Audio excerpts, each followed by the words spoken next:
Why would you do that to me?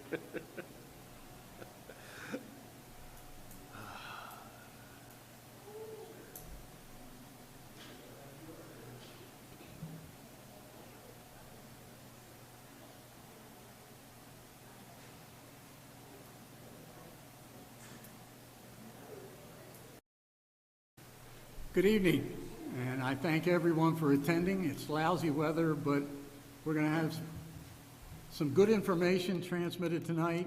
Your chance to ask questions of the candidates to have a chance to talk to you about their visions and what their plans might be. And we're broadcasting live, and it's being taped for those who are unable to be with us this evening, so they can see it later. It'll be rebroadcast.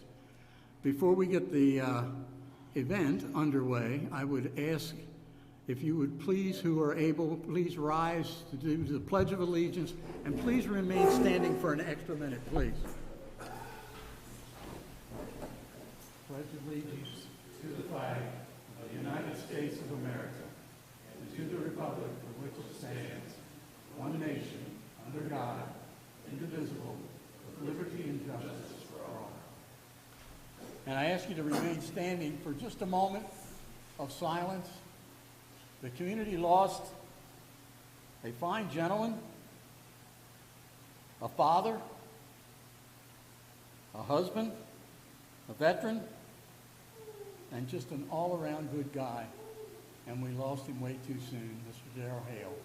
And if we could have a moment of silence for his memory and his family, I'd appreciate it. Thank you.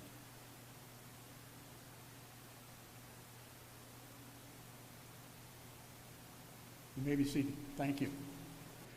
I have a few quick thank yous before we get to the candidates. First off, I'd like to thank the town clerk, Clara Coleman. She and I were back and forth on phones and emails, and like as in the past, she's always been there, always had the answers I needed, and we communicated well, so she's a 4-star as far as I'm concerned. Obviously, I'd like to thank the candidates, all 4 of them, for showing up this evening and taking the heat. It might get a little warm in the kitchen. We don't know. We'll see. I'd like to thank Mr. Thomas, the man to my left, who was going to have a candidate forum with Envision Taneytown, but agreed to do it in conjunction with the Chamber of Commerce. So that we could get it all done in one night and get everything done and get your chances to do what you need to do. Obviously, the Carroll Media Center for being here. They got here about 3 o'clock this afternoon to set everything up. It will be broadcast live tonight, but it will be taped and rerun between now and election. You can go to their website and find the Taneytown Candidate Forum.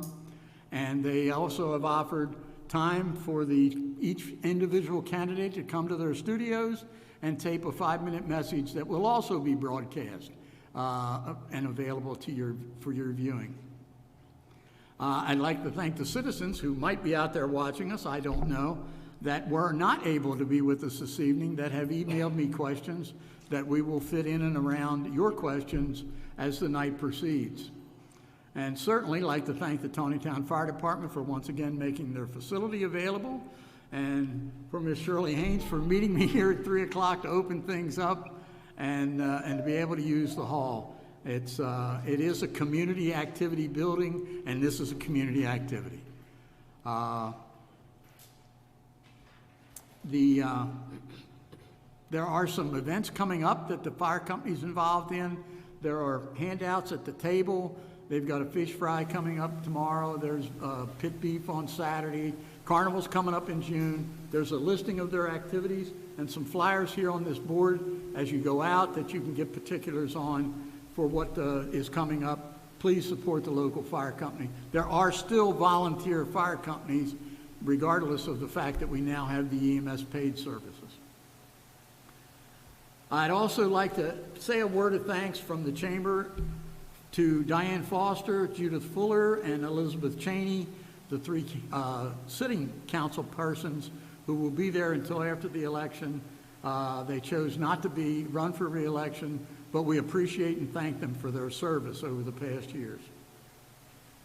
And finally, last but not least, for you folks, the citizens of Taneytown showing up to make this effort worthwhile so that you can ask the candidates your questions and find out what the answers were and find out a little bit more information about the candidates and where they stand and where they're going. They drew numbers for positions, so there was we didn't do boy, girl, but it worked out that way. But the proceeding, you had papers available at the beginning as you came in the entrance as to how the evening would go. They will get 3 minutes to do an introduction, and at the end of the night, we'll have 3 minutes for them to close and ask for your vote. In between, with the questions, they'll have 2 minutes. The young lady sitting in the middle up here has a time clock, and she will be showing that time clock to the candidates so that they will know when they need to start wrapping up. If they run beyond our little sound that it's over, they will hear from me. And unless somebody has a question about the proceedings, we will start our proceedings with the first round of 3-minute introductions, and we will start with Mr. Nick Kinlock. Good evening, everybody, and thank you for being here tonight. My name is Nick Kalanock, and I'm running for Taneytown City Council. 3 years ago, my wife and I chose Taneytown as the place to raise our family. We enjoy walking around town, especially around the duck pond, and chances are you've seen us out and about with our kids, taking in everything this great community has to offer. We fell in love with the people, the town's charm, and the incredible potential that Taneytown holds. There's so much untapped potential here, potential for better infrastructure, vibrant parks, and a business environment that attracts new jobs and opportunities. Taneytown has the space and resources to become a thriving hub for local businesses, supporting both small entrepreneurs and larger companies. We want to see Taneytown become a place where people not only live and raise their families, but also have access to new opportunities to grow, succeed, and thrive. That's why we decided to make it our home, and why I've decided to step up and serve. Professionally, I'm a director at Morgan Stanley. I lead a team based in Baltimore that interfaces with global stakeholders in places like New York, London, and Mumbai. I built my career solving complex problems and bringing people together to get things done. I believe those same skills like strategic thinking, collaboration, and long-term planning, are exactly what Taneytown needs right now. Like many of you, I've grown frustrated watching our leadership bicker and stall while real issues go unaddressed. We deserve a council that listens to its people, works together, and actually delivers results. We need leadership that doesn't just aim to maintain the status quo, but aims higher. That's why I'm proud to run alongside Harry Mead and Rachel Miller, because together we're focused on making Taneytown a wonderful place to live and not just about petty feuds and silly politics. I'm running because I want to invest in public safety, improve our infrastructure, and enhance the quality of life for all of its residents. I want to preserve and expand our parks and ensure that our local government is more transparent, efficient, effective, and accessible to the people it serves. My goal is to help build a future we can all be proud of, a future where our kids can thrive and where they'll want to stay or come back to, not because they have to, but because Taneytown is a place that people want to live. I'm not here for titles or drama. I'm only here to serve the community with common sense, respect, and accountability. Thank you, and I look forward to earning your vote on May 5th.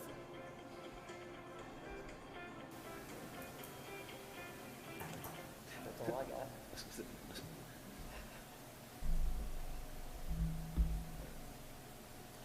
Ms. Lillian.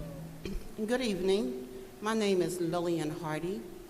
I am a proud mother, a proud grandmother, and a proud mother of other foster children that has been raised in my care. We have raised over 50 foster children in and out of our home. I am currently the CEO of Bryan Safe Haven here in Taneytown, located at 74 Frederick Street. I am running for City Councilwoman, and the reason why I am running for City Councilwoman is to bring diversity to this city, to see more things happening in the city as far as our children having a better education, more schooling for our children, for our small businesses to be able to come together and be able to work together. Also to help our seniors to be able to understand what is going on and what is not going on. I am also running because I think that we need to come together as a community and not be forced to be taken away from each other, not knowing all of the politics and things that are going on in our community. As I was always told, knowledge is power, and a lot of us don't have a lot of knowledge in reference to what is going on in our small city of Taneytown with the businesses on Main Street and also the business that are not on Main Street. Also with the water bills and not understanding why they are the way that they are. Also not understanding with the seniors as far as their Social Security and benefits and things of that nature. I am hoping that you vote for me, Lillian Hardy, here in Taneytown for over 10 years. I look forward to earning your vote. I know I am the minority. I know that I can get the job done. I know that I am capable of working with others at a peaceful level. I thank you this evening for even allowing me to be on this panel to be able to speak to you. Mr. Mead. Hi, my name is Harry Mead. As you may have figured out, running for City Council. Also, as Nick said, on a slate with Rachel and Nick. I'm 50 years old, and I've lived in Carroll County for probably 4 decades-ish. Most of that has been in Eldersburg, a little stint in Westminster, but then I've been a homeowner in Taneytown since 2020. One of my things that I actually really enjoy is the Historical Society and especially the Hudson Day that they do with the cars. Excuse me. I watched the southern end of the county as I was in Eldersburg deal with unrestricted growth and how it led to the end of the small town feel of Eldersburg, and would like to help prevent that from happening in Taneytown. I think my main focus is is to help achieve an effective city government that can make rules that benefit the majority of residents while staying out of the day-to-day business of those residents. I plan to achieve this through clarifying the city charter, making sure that the city code is in line with that charter. While this is a long process that will require involvement from the community, there's things that can be done immediately to help the citizens of Taneytown. One of the things we need to be looking at is the water bills and seeing if there's ways that we can help reduce those. A major issue that we're going to be facing on council very soon is the developments that are happening on the other side of 194 from here. Actually, no, we are on the other side of 194 here, the west side of 194. Proper care needs to be given to the decisions of granting that growth and balancing the increased tax base with the quality of life of the current residents of Taneytown. Many questions have come up. How are those new developments going to be accessed? Where can we expect the new residents to be commuting? How is that going to affect the traffic through the town square? Utilities, again, back to water bill. Will we have enough water? How will we be able to handle that? Lots of those things need to be asked, and hopefully we'll be able to get those answers before we can approve that. Again, my name is Harry Mead, running for City Council. Hope you'll vote for me on May 5th.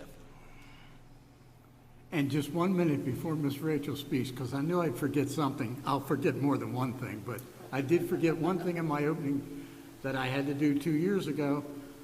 I am Bob Miller, but she and we're not related. We are friends and acquaintances, but we are not related.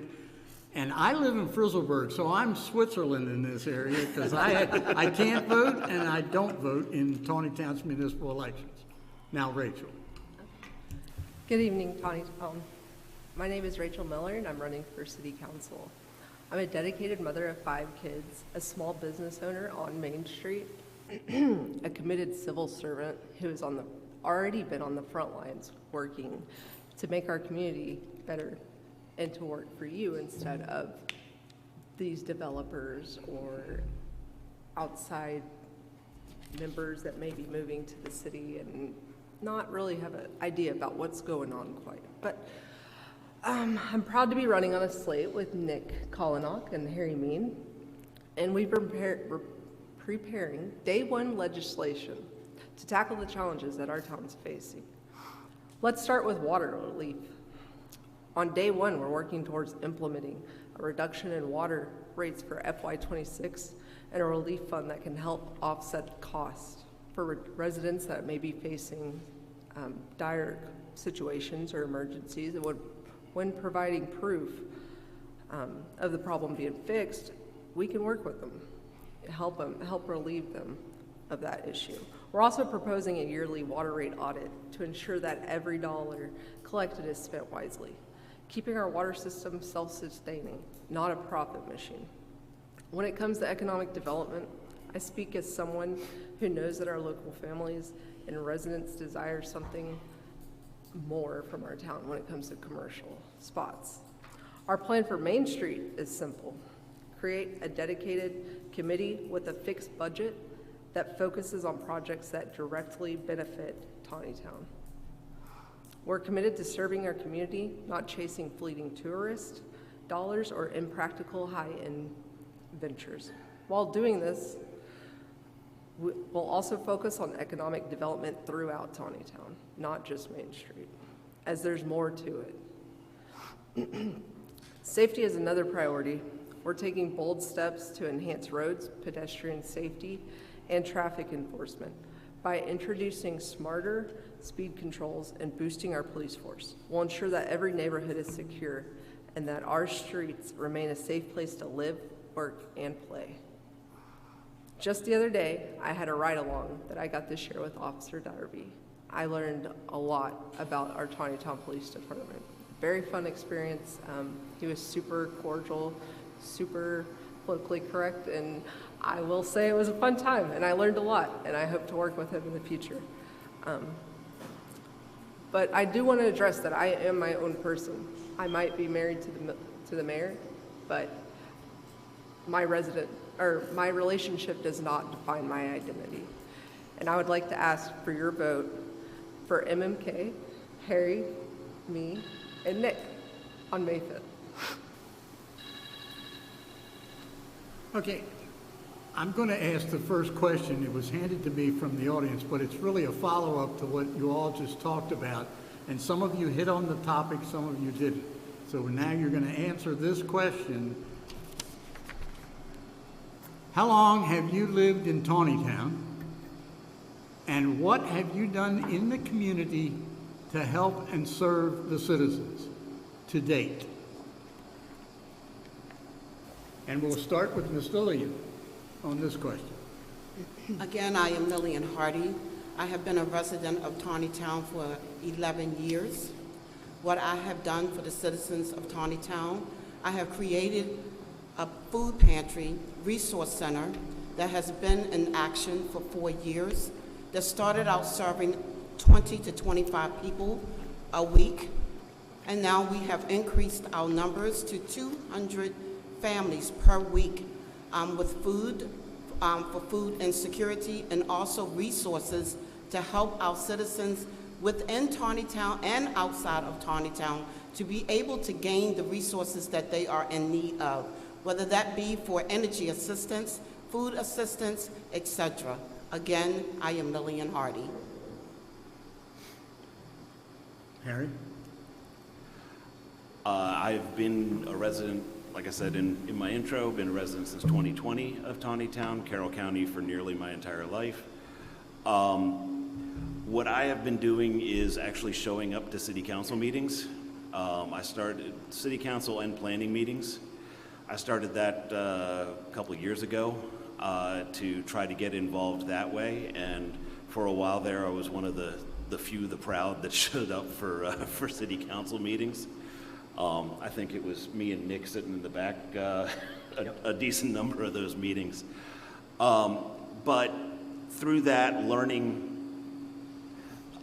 how the system worked, learning what the different committees do and things of that nature, and to try to bring someone who's actually living in Taneytown's perspective to the council as they were deliberating on what they were going over for ordinance and such. Rachel. I moved to Taneytown in 2017 with my husband, and I came from Tyler, Texas. Not that that really matters, but we opened Laughing Coffin, which is a gaming hobby shop here in Taneytown. Well, we originally opened it as a passion project because we noticed that kids in town didn't really have much to do. So we bought a bunch of computers right when the chip crisis happened, spent tons of money to buy these, opened a store, didn't really know what we were doing at first, not gonna lie. It took a lot of hard learning. And we provided gaming for free to all the kids in the neighborhood and surrounding areas. And there'd be 30, 40 kids in there at any given time. Sometimes they would cause a little trouble, you know, but we dealt with it. It did fine. And now we're on Main Street. Now we're coming into a whole different issue of what can we do more for Main Street? And I'm not really big on getting government involved in my business, so I'm fine, but I'm willing to work with the committee and get whatever the business owners on Main Street want. Other ways I've served my community, we donate a lot to local schools, local community organizations. I know FSK reaches out to us a lot, and we're happy to help every time. We try to provide as much as we can, especially when it comes to kids, because I know how hard it can be growing up in a small town, not having much to do, and always having the issue of getting into trouble. And so I want to prevent that as much as I can, and whatever we can do to help, just reach out. And Laughing Coffin's always open for people. When there's power outages, we always open it up to the community. So, yeah. All right. Hey. The second part of the question was what again? First The part second part was how long have we lived here. Second part was what? What you've done in the community for the citizens. Okay. Yeah, so me and my wife moved here a little over 3 years ago. I'm definitely have not done as many things as Miss Lillian over here. She's done quite a lot. It sounds like it's pretty awesome. So I serve as the treasurer of the Northwest Middle School PTO, my daughter's middle school. I'm also on the Taneytown Board of Zoning Appeals. I have been for almost a year now.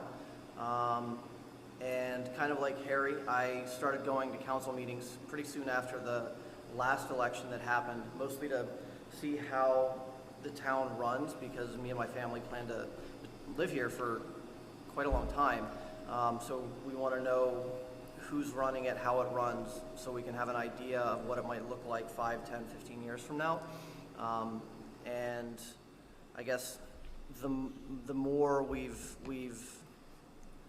paid attention, the more it's looked like the town could use help. So I've really spent the last year and a half trying to figure out where I can help and where I can make an impact.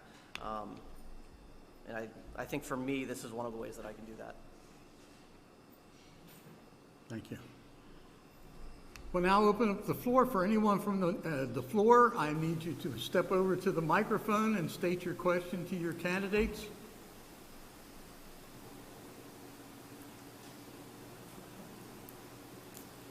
It's all yours, Paul. All right, Paul. Makes sense. You always are, man. Step a little closer to the mic, please. I have my teleprompter right here. I want to thank all the candidates for attending the forum tonight. Greatly appreciated on behalf of the citizens. I have 2 questions I'd like to ask each of you. So I do have 2 important questions. They might be a little tough, but they're not too hard.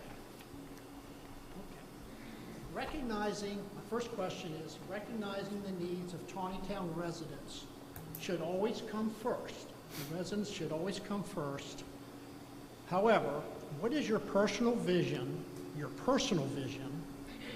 for economic development in general, the overall revitalization of the downtown, and the support of the Main Street program?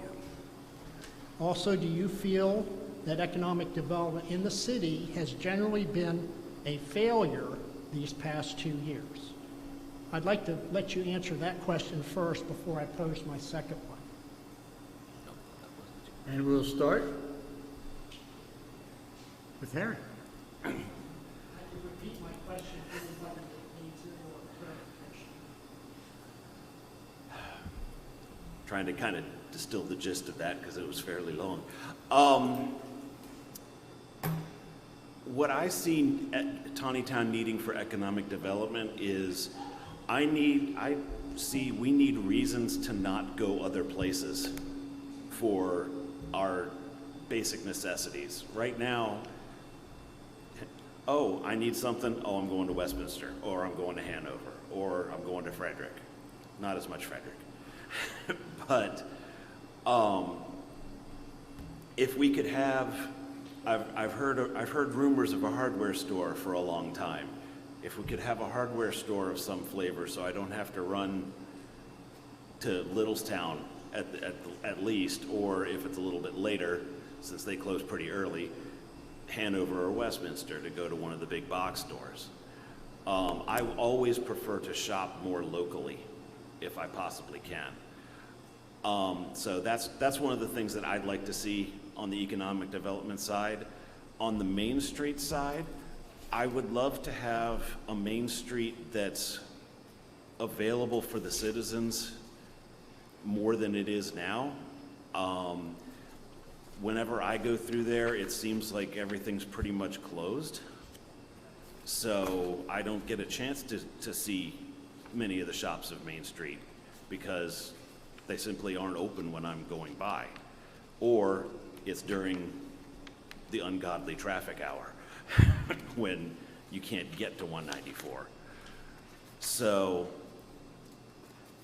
I would first like to see an expanded hours for the businesses to make sure that people can get there after they get home from work, because most people are commuting in the community, and then expand again more businesses that are staples, as in the things, not the store.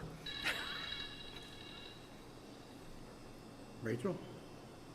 I would like to, as far as Main Street goes, focus on the committee and get the committee up and going, give them an actual budget to work with, and just lay a foundation for them.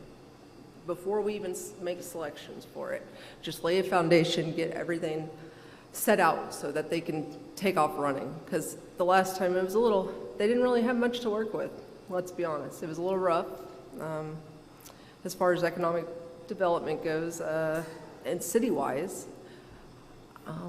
There's a lot. I feel like Taneytown's growing, it is, and population-wise anyways, and I feel like it definitely needs to catch up with commercial. The problem being that there's not much commercial space available, and the one spaces that are open are extremely expensive, not viable to rent unless you're a huge chain store, for instance. I would like to emphasize pushing signage. I know that's a big one. Code adjustments for signage with the Welcome to Taneytown sign. Everybody's been talking about bringing it back for years. I think it's definitely time to start doing that. Make it put on their nonprofits, maybe have a simple committee for that to choose which nonprofits are on there so that it's not biased or anything that may not be seen by council as a problem, they can pick it up. I think the big part, though, of Main Street, pushing Main Street, is going to lay the foundation for this committee.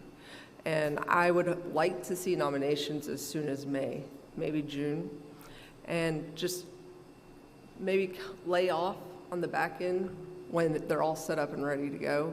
And so they can form their own thing eventually and split off from the city. I think that'd be great. But I am looking forward to it. Nick? Paul, so I believe your question, your two-part question was, one, has economic development in Taneytown been a failure? And two, what is our vision for economic development? Is that right? Main Street. Right. Okay. So to answer whether or not it's been a failure, I would say yes.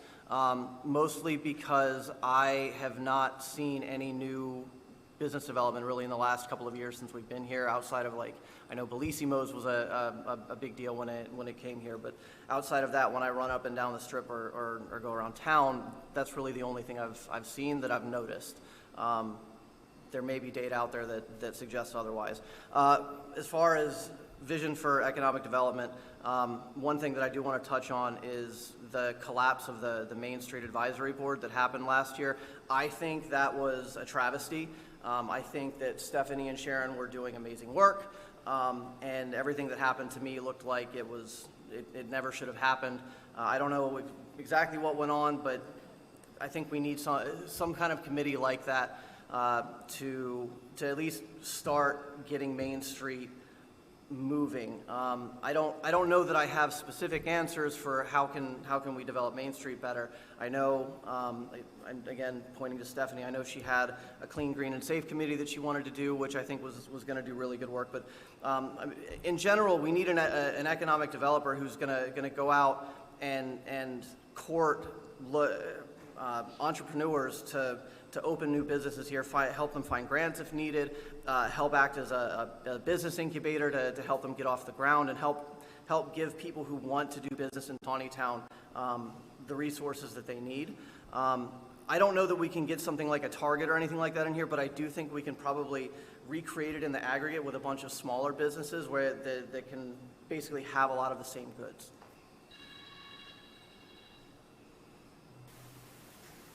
Are you going to ask your second question, Paul? Oh, I'm yeah. sorry, Miss Lillian. I'm looking at Paul, and I'm sorry. I apologize. See, I told you I wasn't going to make just one mistake tonight. That's okay. Again, my name is Lillian Hardy, and in reference to the economic development, you was mentioning about the neighborhoods. I think that with the neighborhoods here in Taneytown has drawn further apart, besides the things that we do at Halloween or with the Taneytown Police Department.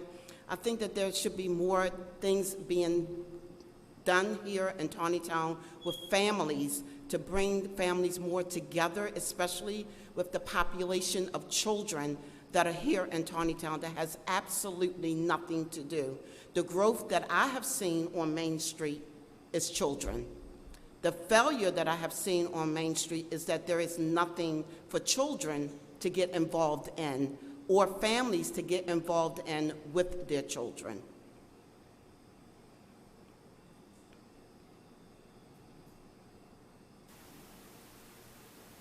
Now, Paul, I'm sorry. I apologize again, Miss Lee. All right, thank you for taking my second question. And this might be a little tough, but I think it needs to be asked. And Lillian, I feel, so this does apply in some ways to you. So all three of your candidate positions were covered by the Emmitsburg News Journal, and what was said as far as your pledges were admirable, and it was good for Taneytown. So what we've seen on the initial view of where you stand is all good stuff. But here's the tough question. So as three of you candidates are supported by the mayor, so because you're supported by the mayor as three candidates here, are you independent thinking enough in your views, even if they're not in agreement with the mayor? Will you speak up publicly, or behind closed doors, which is always preferable, if you personally disagree with the mayor on a particular topic or issue? And that may not always be the case, but there may be times when that does occur. So that's why I posed that question. Thank you. And we start, coincidentally enough, with Rachel Miller. I actually knew this would probably come up, so, yeah. So like I said, I'm my own individual person. I will say that I call Chris out on his BS a lot of times. I'll tell him what he's trying to accomplish here or do this. Sometimes it is dumb. And we'll talk it out and we'll collaborate and we'll come up with a better plan. I can't tell you how many times he's ran something by me. After a meeting, he'll have something pop up, or even on road trips to Texas, he'll be like, hey, I just thought of something. And we'll talk it out, and sometimes, you know, it does go a little crazy, and I'll be like, I'll reel him in, and we find a better solution. And that's what I plan to do even on council. I'll call him out anytime. I have no issue with that whatsoever. I'll call Nick and Harry out. I mean, we have a group chat, and sometimes it does get a little, we have conflicting, we argue, or not really argue, but, you know, talk it out, have discussions. We don't always agree either, and I don't think anybody will ever always agree. That's what makes us all unique, and we're all there to fill a certain niche role. And I think we'll work really well together, especially with working with the mayor, and it'll be a nice change for Taneytown, that's for sure. Thank you. Nick? Yes. Nobody is here to rubber stamp, you know, Mayor Miller's agenda. I wouldn't waste my time to do that. I'm here to try and make an impact that hopefully makes this town a better place in 4 years or 8 years, you know, however long I might have the pleasure of serving. When me and Chris first met in December, because he was talking about making a slate, one of his concerns was that me and him might spar too much, because that's kind of how we first started interacting, was on Facebook and talking about the things that he did, and we sparred a lot. I'm not somebody who is going to stand around or sit around and not say something if I don't agree with it. It'll never happen. It has not happened in my professional career, and it doesn't happen at home, it doesn't happen in my personal life. So there's no way that will translate to my position as a councilman. I'm not gonna, like I said, I'm not gonna waste my time just being a rubber stamp. Ms. Lillian, I'll give you the opportunity not to even address the question if you don't want to, because it really wasn't directed at you, it was directed at the three. I would like to still address the question. Okay, then go right ahead, yeah. Okay, in my 20-some years of doing advocacy, I have bumped heads with a lot of different hierarchy people, but we have to learn how to agree to disagree and never just jump on the back of the bandwagon just because you have a title. I believe that we all should be able to work together to make the community meaning Taneytown community, a better community for all of us to be able to live in and be able to survive on the same level. I just feel like, no, I'm not on that slate. I do look up to the mayor for who he is, but at the same token, I would never, just because you have a title, agree with everything that you say has to be done.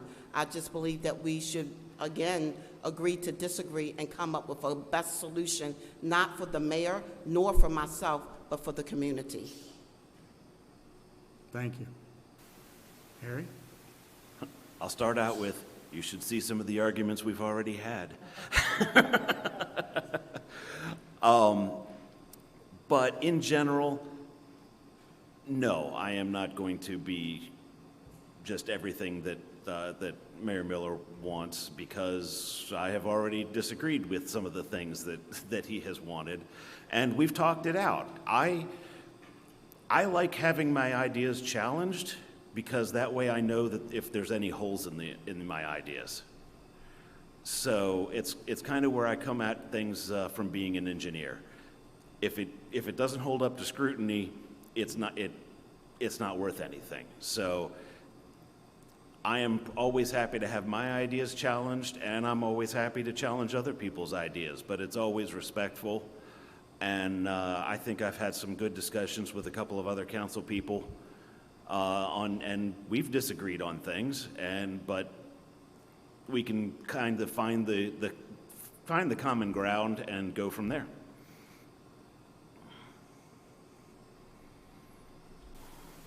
Now that Paul's broken the ice, is there anyone else from? Okay.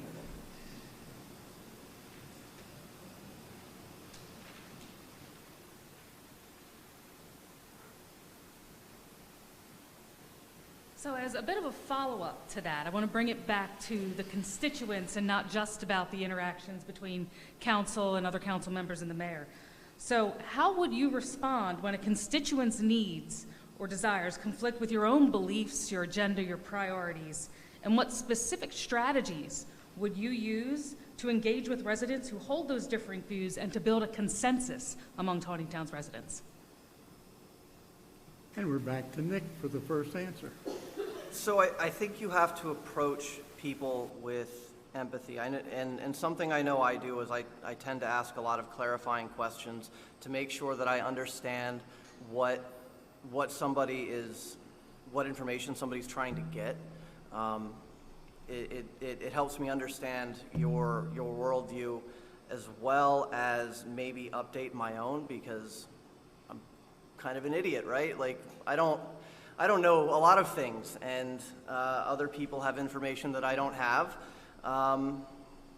So if somebody has a concern, it's probably something that hasn't, or it's quite possibly something that hasn't even like entered my tiny little bubble, right? So I need to understand what the problem is, why it's a problem, and start chatting with not just the people raising it, but other stakeholders or people who can, with the city, who can help me come up with solutions. Because, you know, again, I don't pretend to have all the answers, but I am usually pretty good at figuring out different ways to solve complex problems. I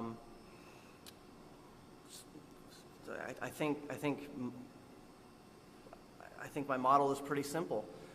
Get as much information as possible, figure out what options you have, and fire. And as you start tackling problems, you'll find what's worked, what hasn't worked, and you iterate from there, right? Like that's something that you have to do, because you're going to make mistakes when you do stuff sometimes, but you learn from them, and you grow, and you do better next time, or iteratively.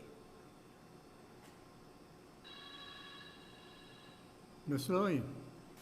Again, in my 20-some years of doing advocacy, I have come against a lot of different nationalities. The point is the problem, then the solution.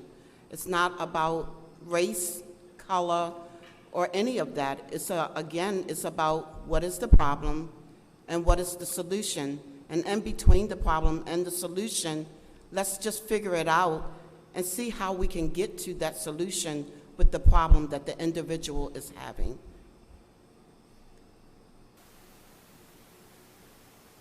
Eric?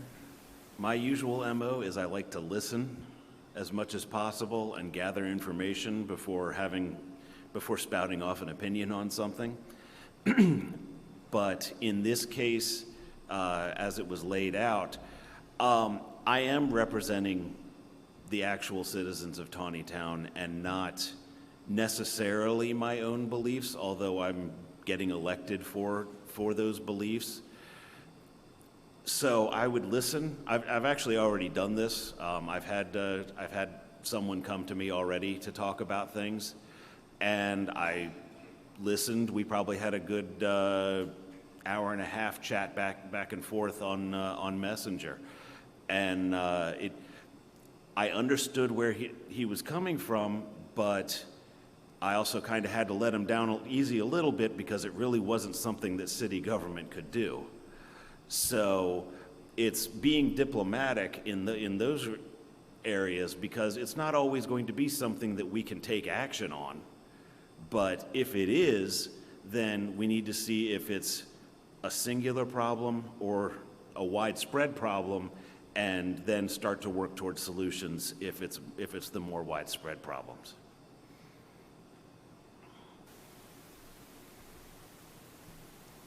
Rachel? I already kind of deal with this a lot at my work.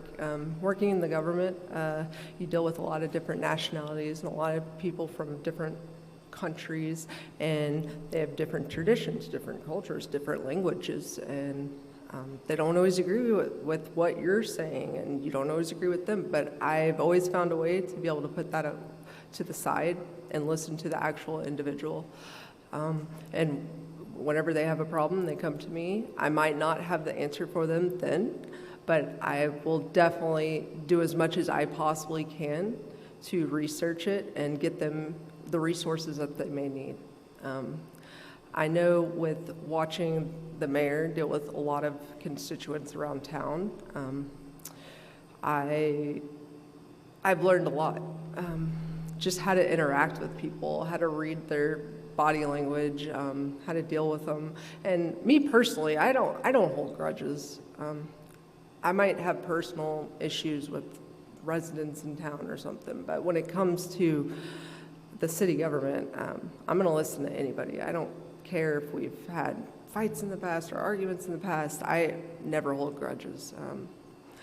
So I'm willing to listen, and I will research as much as I possibly can to help you. And if I'm not able to provide it, then I can definitely give you a point of contact to who you should reach out to, maybe in the county government. But I'm always willing to listen, and I think that's the first step. Thank you. Anyone else? Whoop, we got two up. All right, so as a youth here in Taneytown, I do have some concerns of the future generations of Taneytown, such as like my own generation. How are the voices of my generation going to be represented, and also what will be done about the, from my experience, crises of both discrimination in the youth even, and also a crisis of addiction to like nicotine and such in forms of like vaping and others. Ms. Lillian, you're up first. Again,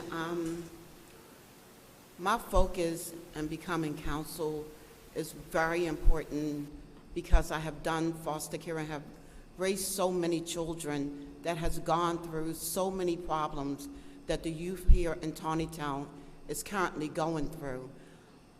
With mental illness, drug addiction in the schools, in the homes, watching parents pass away, bring them back, to watch them do it again. My goal is to be able to work with the families to be able to get them treatment, especially the parents, and to be able to work with the schools and the school counselors to be able to help these children that are in school, because as I was taught, it all starts at home. So it is a lot of that is going on here in Taneytown. I see it every day. I feel for the children, I feel for the parents, and I think that becoming council person here in Taneytown, I think I could have a great impact working with the youth of Taneytown. I do deal with the Boys and Girls Club in Westminster that also deals with the school system here in Taneytown, and helping to group them together to be able to get involved in other things, because what is lacking in Taneytown is things for the youth and for the children to be able to get involved in, and so they become depressed and depend on substances to be able to get through the day and going home and watching these things happen again. So again, that is something that I am truly focused on because I do have a love for children. Thank you. Harry? I would say my biggest advice would be to get involved, talk to the city councilors, talk to whomever you can, and find out what can the city do and what can't it do, for one. But make the biggest thing and the biggest way to make sure that the youth generation right now is heard is to get involved with the people who are doing the things, like the city council. So come to council meetings. If you have something that you want to talk about, there's times to talk about that. To get up and speak to the council and let them know what you're thinking.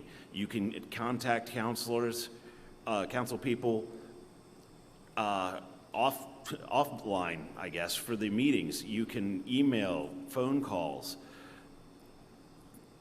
Make your voices heard so that they know what your concerns are, because the biggest thing that I have seen is a lack of involvement, and this isn't anything new. This is going back 20, 30 years. At every generation of youth is a lack of involvement in what's going on, and then your voices don't get heard, and then we end up in the same exact place. So I would encourage you, if I'm elected, come to me, let me know what your concerns are, and we'll see what we can do to help alleviate some of them. Rachel?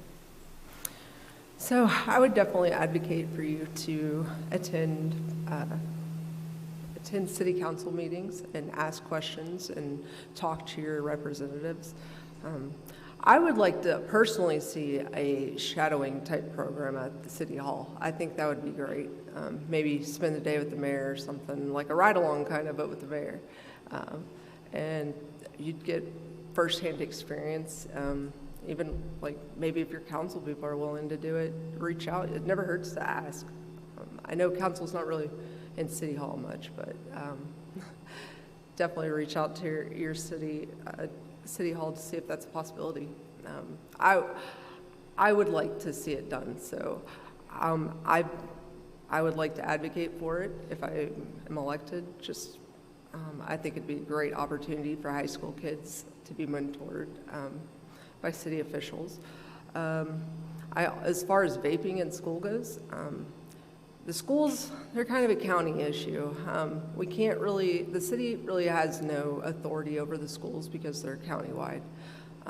But you could definitely, I could advocate to the Board of Education, for example, because I know that's about the only real route to go when it comes to the schools. As far as finding things for the youth to do, I would love, it's been my goal since moving to Taneytown, honestly, and starting Laughing Coffin, would be to open a community center and a recreation center / community center, and have it to where you have things to do and the kids can come in and play, and then also nonprofits would all be there to help out, and they're all located in one central locale. I think that'd be absolutely amazing, and I would love to see it come to fruition. And it's going to be a big step. But. Thank you. Nick? So I think I want to start with saying that you are your best advocate, right? I cannot help if you guys don't make me aware of the problems you face, right? Our job as council people would be to work in your interests and to try and improve the quality of life for the people who live here. So if I don't even know something is a problem, there's not much that I can do. So they mentioned showing up to council meetings, but I mean, like, I'm also on Facebook too. You can ping me. Like, it's fine. I'm pretty responsive, right? Like, there's ways to get a hold of people and to advocate for yourself. That's the first thing that kind of needs to be done. You kind of mentioned the addiction problem, which is kind of a problem nationally. I think that we probably need to have either more or better addiction services in town, and that's something that I actually think that an effective economic development lead or head coordinator, whatever it's called, would and should be doing when we hire that person, right? Because Ms. Lillian's right, a lot of addiction stuff starts at home, and it's about access to drugs and alcohol and tobacco, all of the things, right? So unfortunately, we do live in a society where there's a lot of access to this. But with enough services, you can combat that a little bit. I also think that kids need a place to go and things to do. So, like, I would like to personally see a community center, maybe a Boys and Girls Club or something like that, to come into town where kids can go and stay active and not necessarily get involved in a lot of the bad things that they get caught up in. Thank you. And just like baseball, we have a batter on deck. Sorry. I represent Taneytown Youth. I'm 25 years old. I would like to know from each and one of you, I know 3 of you are running as a slate, but I want to know your personal opinion on what you can do as a council member to help Taneytown's youth. I understand you guys want to preserve Taneytown's historic feature, but that's the past. Not throwing it under the bus, I love history, but I would love to know what you intend to do to ensure that all programs and recreational uses are fit for the growing Taneytown families and the youth. Harry, you start off. One of the biggest things we can do is economic development so that there's jobs for the youth, so that there's starter jobs, so that people can start to earn their way in the world. Several people have talked about a community center. It's a good idea. We need to have places that people can come together, youth can come together, maybe have different games, basketball, half court or something inside. I'm spitballing on ideas here, but also have different groups where they could be in kind of swinging back to the other question. They could have groups that could advocate to the people who are running things and letting them know what's going on, and have city councilors come to different meetings and show them what people are doing. As I said, the biggest thing biggest thing I can say is advocate for yourselves as much as possible. It's what do you want to do? What do you want to see? And then we can see how we can mesh that with the rest of the city.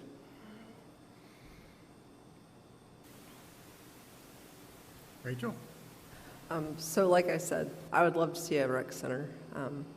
I've worked with a few private investors trying to seek it out with Laughing Coffin, and definitely it's a lot more expensive than I thought it would be, not gonna lie, but I feel like the city involved, we could definitely find a way with grants and such. But the city desperately needs a rec center. You'll have kids roaming the street at 2 a.m. at night, and that can't be happening. There has to be something for the kids to do. I know there's bowling, and bowling's great, don't get me wrong, but a lot of kids don't like to bowl, or they want to play video games, they want to play sports. I feel like Taneytown should incorporate something that everybody can enjoy, not just the sports players. And I love our parks, and I think that we have a lot of great fields. Some fields could definitely use some improvement. As far as like jobs go, the economic developer bringing on additional businesses and providing jobs for youth would be fantastic, and I hope that we find somebody great to fill that position because it's desperately needed. It's been kind of stagnant in Taneytown for a while when it comes to economic development, and it's time to change that. As far as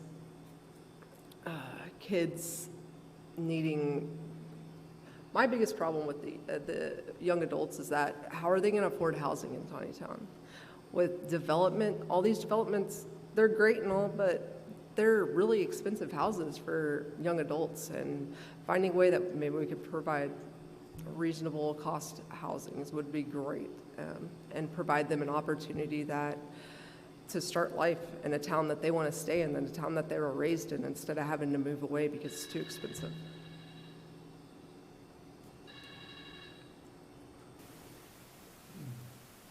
Okay, Nick? Yeah, so again, I really think that we need to bring something like a community center in here. I don't know exactly what that looks like. I know my daughter does a lot of stuff with the Boys and Girls Club, and she loves it. But they have to get transplanted over to Westminster to go to their facility. They do stuff out of their school, but it would be nice if they had their own facility in town. And I don't know if there's available like office space or whatever kind of space that they need, but like that's somebody that I would personally try and court to come into town. You know, you could also potentially go to like the YMCA. I know they've got one in Littlestown, but YMCA's are great. Me and my family used to be members of the YMCA when we lived in Columbia. It was wonderful. But I mean, in general, we need to try and make sure that we have things for our kids to do, because I know when I was a youth, you know, it was when I was bored is when I caused trouble.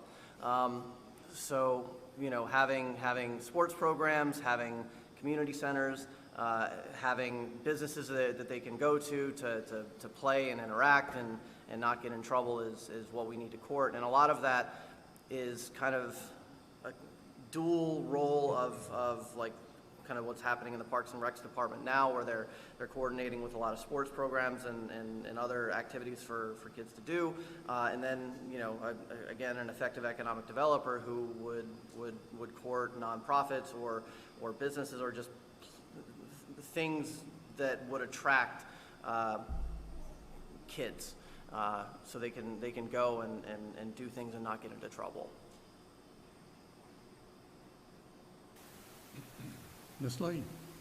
Okay, one of the things that I had stated from the very beginning is the biggest population here in Taneytown is children. We have a serious issue right now with children having children. One of the things that Bronze Safe Haven has done is that a lot of these children can't even graduate from high school, even though they might have the grades, but they don't have the service hours.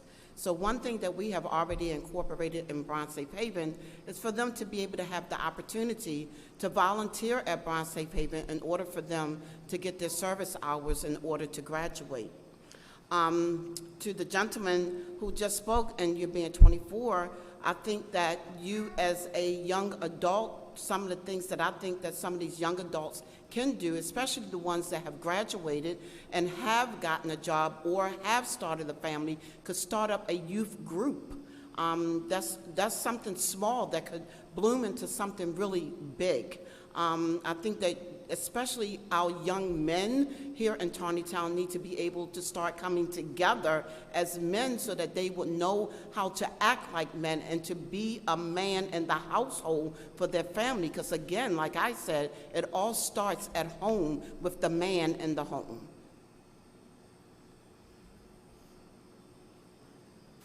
Thank you. Anyone else?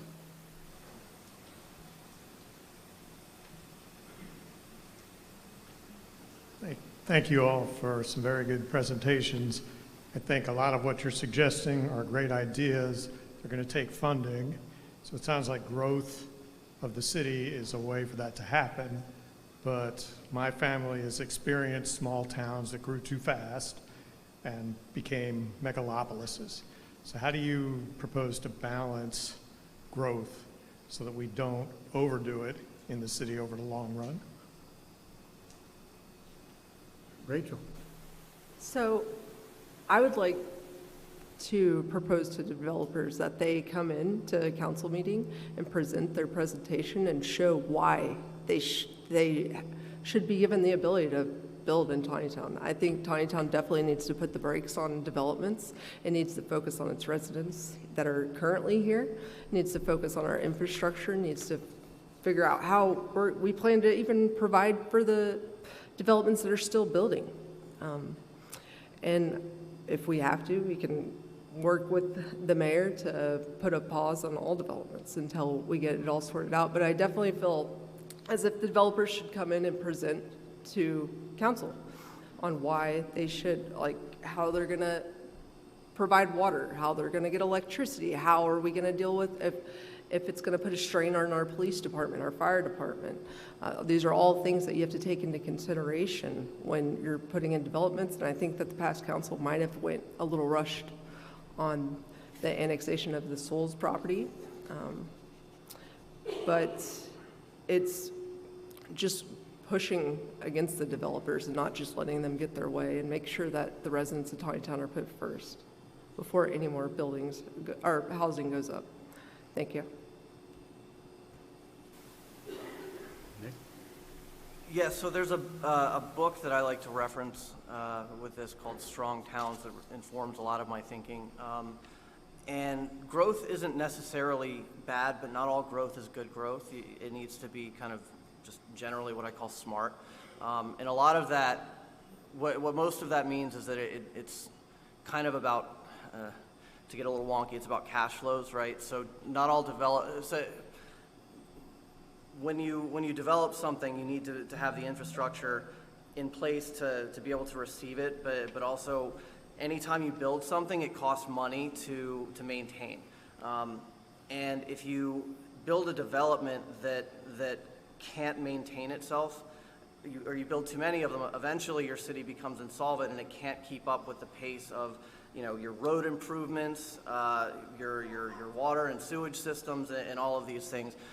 So you have to be careful about the kinds of developments that you're allowing to grow into your city, because if you have too many that end up costing just a lot more than they bring in, then your city becomes insolvent and it falls apart. So anytime a developer comes in and says, hey, I want to build this community, to me, I'd have to say, show me the money. What are the cash flows? What's the net present value to the city of the development? Because if it doesn't create a positive net present value, then eventually the city will again become insolvent and it falls to pieces. I think that's kind of a quick boilerplate, but again, like I always reference a book called Strong Towns, which talks about this in great detail. So that's kind of my playbook. It's about cash flows and about money.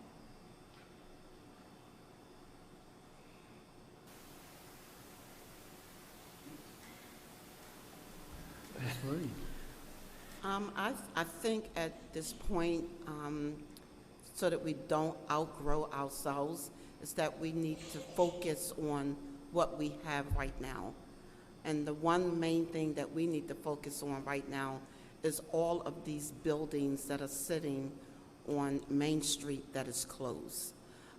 Let's start there. Let's start revitalizing those buildings to open with something, even to help our youth, instead of building another store or more homes and things of that nature. Let us just focus on what we have right now. Let us use that as our template in order to grow in the future.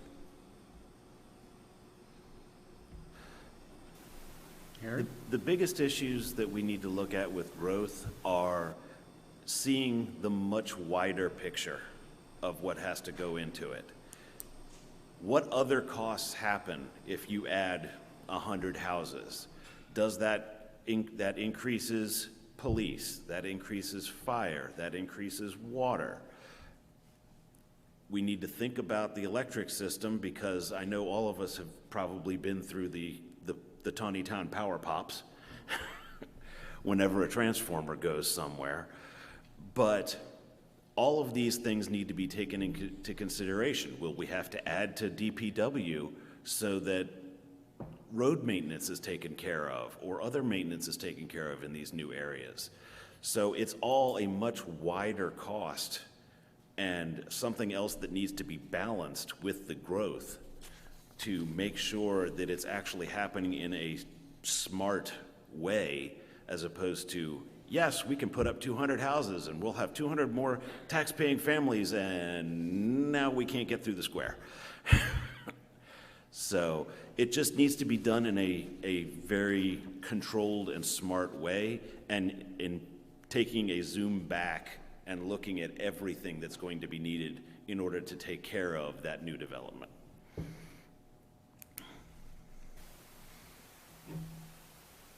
Okay, I'm going to do a follow-up to that, because one of the questions that had been emailed to me prior to the night dealt with that concern from the traffic side of this. And with the development process and the things that the developers are talking about and the council's talking about, how would you propose we deal with the traffic situation, which already has been an issue? It's been raised many times, between the backups and the speeding, and not just the automobile traffic, but how do we sustain improvements in pedestrian traffic? There are times where it's dangerous to cross the road, cross the street, or if you park on the street, it's dangerous to open your door because you might find it in the square. And, Nick, you are up. Sure. So that's a really tough question, and I think it's one that this town has apparently been grappling with for a long time. I know there's been a lot of talk about trying to construct a bypass. I know Councilman Tillman has made this one of his kind of missions to try and see if he can get something off the ground. I think there are probably a couple avenues that something like that can happen. Either it needs to be part of any new development that comes in, or the town would maybe need to create a public-private partnership through like an economic development corporation or something like that, where they kind of partner with either developers or with stakeholder businesses in the area, and pool resources together to build or construct some kind of a new road. Or we'd have to go to the state to see if we can get some kind of funding through them, or if they can fund it entirely. Because I think everybody agrees that traffic, especially on Main Street and through that stretch of town, is pretty atrocious. The question is, how to get there. I think there are a couple of ways to do it. I don't think it's going to happen anytime soon, because any major new road is going to take years to build. But I think it's something that we need to be constantly advocating for and trying to come at in as many different ways as we can. And like I said, those are a couple of ways that I can think of off the top of my head. Was the EDC or development or funding through state. Ms. Williams.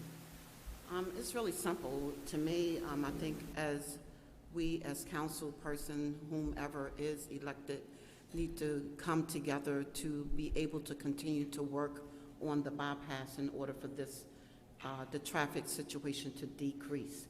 I think that's pretty much the only thing to me that can happen at this time. And it will take time for that to happen.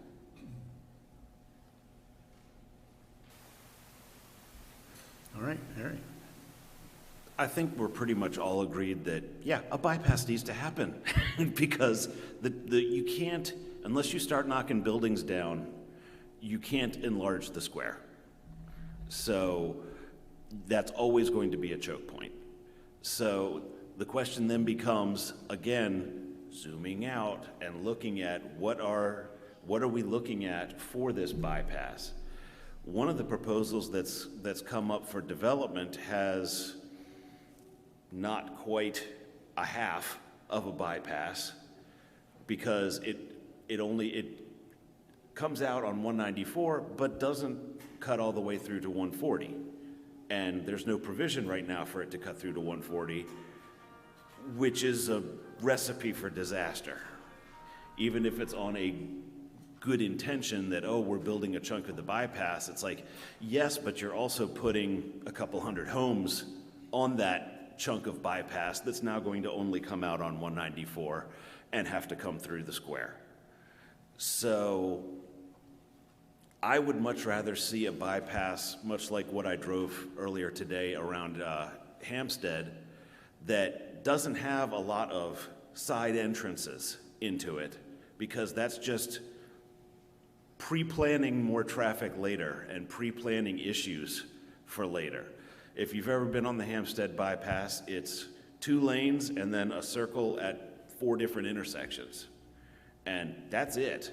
And it gets you around the downtown Hampstead area, gives you access to the downtown Hampstead area, but allows you to keep going and not have the bottleneck that Hampstead always had going through their little tiny downtown area, much like ours. Okay, Rachel. Well, we all know the 2 streets downtown, they're state highway, of course. And although we have started talking and communicating more with the state, I feel like that's another issue that we're going to run into, because they can put it on their list and it can be seen as but they determine whether it's a priority or not. And we have to, as council people, we'll have to make them see that it definitely is a priority and how it's a safety issue for our pedestrians and drivers and anyone coming through that downtown area. Also, as far as the bypass goes, the bypass, even if you broke ground tomorrow, probably wouldn't be for 10 to 15 years, let's be honest. It costs money and lots of money to maintain it.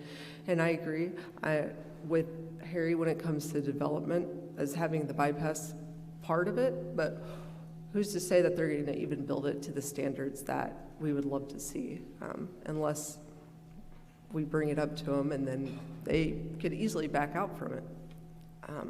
That's a huge, huge risk, I feel like. As far as, I know it's brought up a lot, traffic issues in the new development areas and just other areas around town. It's gotten so bad that my husband will get 20 emails a day about it, or phone calls, and it's every neighborhood wants more enforcement. They have to understand that we only have so many cops. You can't, there's 2 to 3 cops on duty that are active patrol. So I would like to implement speed tables in a lot of neighborhoods, and especially in the new developments that occur. I think they should just be standard. The speed tables will help slow people down through the neighborhoods, and building additional crosswalks would be great too, just because I have a huge emphasis on public safety and just working with our police department on it. Thank you. Anyone else from the, okay. I didn't see you on deck. So, to keep this kind of same conversation going, I think one of the things that we see coming out of City Hall often when we talk about Main Street is that the focus is on business, and everyone forgets that there are families there, that it's a community, it's a neighborhood. We live there in a historic home with an almost 5-year-old, and we're voters. And I don't want to hear that I have to wait 15 years for my quality of life to improve and for my CO2 detectors to stop going off from the truck driver. So, thinking about those voters, what would you say to them to show that you care about their quality of life? And we start with Ms. Lillian. I think we can show to our neighbors, as far as the quality of life with what's going on right now, is that we all have to come together, the council persons and also the community, the families, and figure out how we can make it better. Even if we cannot get a bypass at this point in time, what else can we put in place to help the families that live on these main streets, so that these things would not be happening within the homes? I'm pretty sure that there's something that can be done if we all put our heads together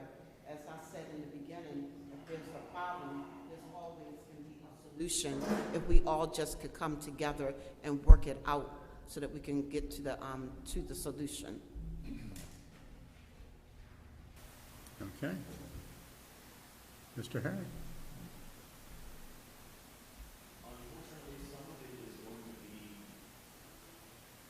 It is what it is at the moment, because we can't stop traffic on 140. It's a state road. They're not going to allow that.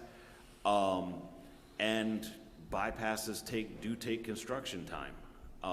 Even like I said, even if we had the plan and broke ground right now, we're still looking at multiple years. So I'm not sure what on that front that we can do that doesn't break the laws of physics to get these things done. It is a recognized issue, but I'm not sure, past pushing for getting the bypass in as quickly as possible, I'm not sure what else can be done immediately to stop, say, the CO2 detectors going off in your house because of the traffic.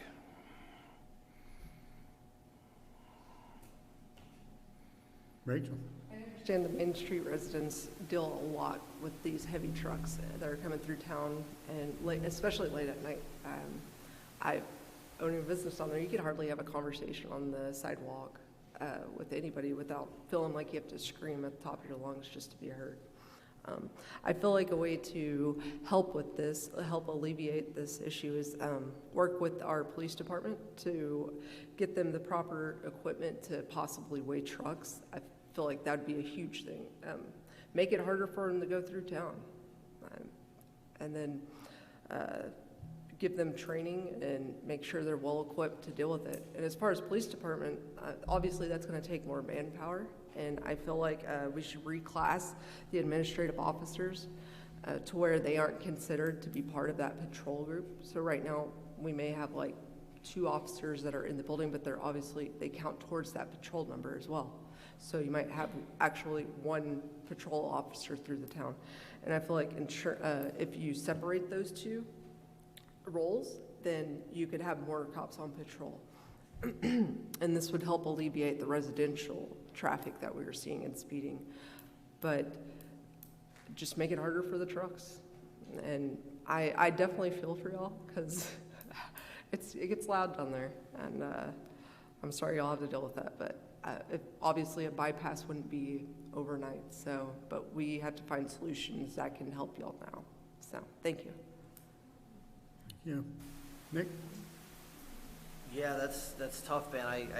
I know exactly where you live, and you know I'm a big guy, and I like my ice cream and pizza. So you know we cross those streets too. I mean, fortunately, we have people like you who are not only brilliant, but like you have access to information that can help us solve these challenges. You know, there's lots of other places that also have traffic challenges that have found various solutions to calming or bypassing that can be explored. I know there's a couple of working papers that I started kind of perusing like a week or 2 ago, but I mean, I unfortunately I don't have any direct answers for you today, but the best thing that we have today is, again, people like you who are active in the community and let us know what the problems are and even come with solutions to help us out. But, we can also work with other people and use our resources to do some research and try and figure out traffic calming solutions to hopefully over time alleviate the problem, because I mean really what is needed is a bypass or something like that to redirect traffic away from just that one choke point in town, because that's really the only one that we have right now that doesn't go directly through neighborhoods, unfortunately. Yeah, that's the best I got for you. I'm sorry.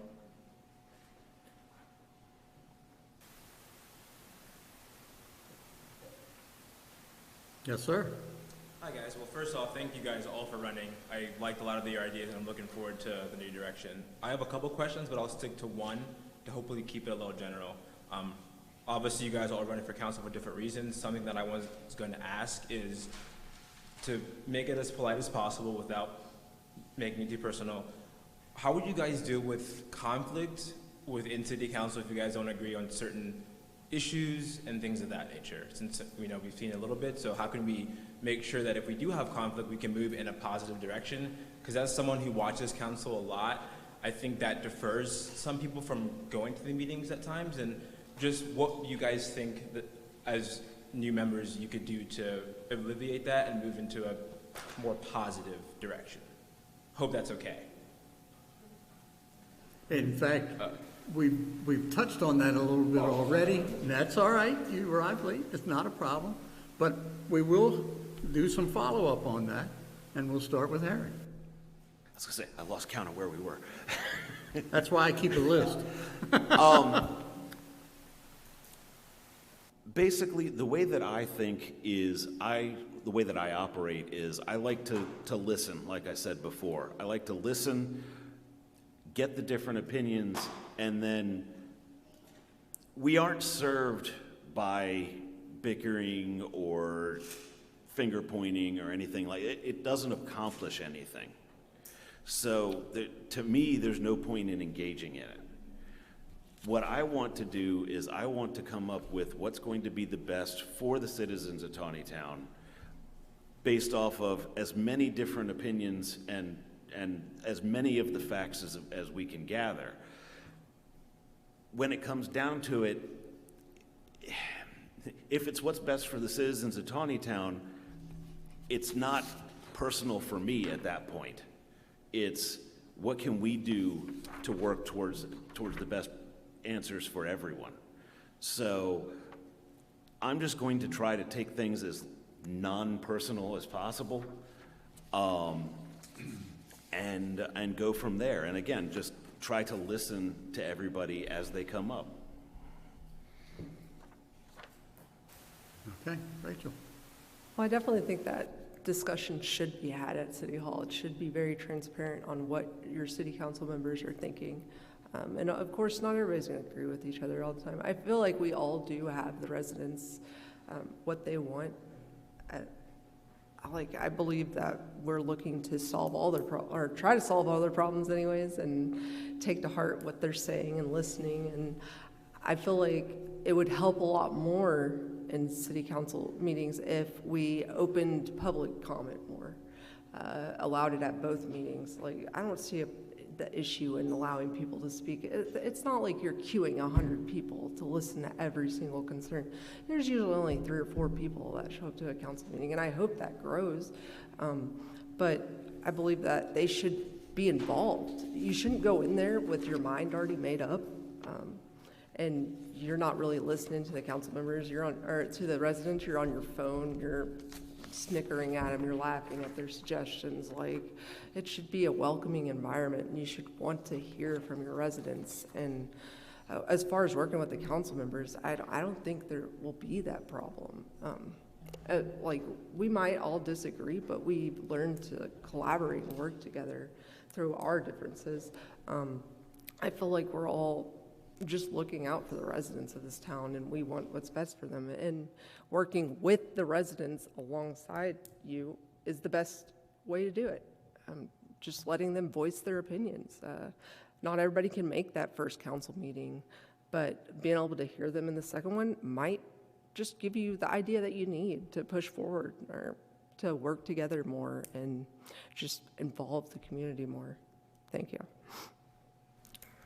Nick? So, for me, dealing with conflict is pretty simple conceptually. It's just don't be a jerk, right? Like, we all live here. We're trying to do what we think is best. Why start blood feuds and conflict and drama that just makes everybody feel gross, you know? Like, those of us who paid attention over the last couple of years have seen some real fireworks at the council meetings, And it's gross, it's embarrassing, it was never necessary, right? Like, you can disagree, and you can disagree really strongly without going the direction that happened quite a few times, right? Like, it was real nasty and real gross. So just don't be a jerk, you know? It's easy. Be kind, show mutual respect, be open, you know? You can challenge ideas without being a jerk.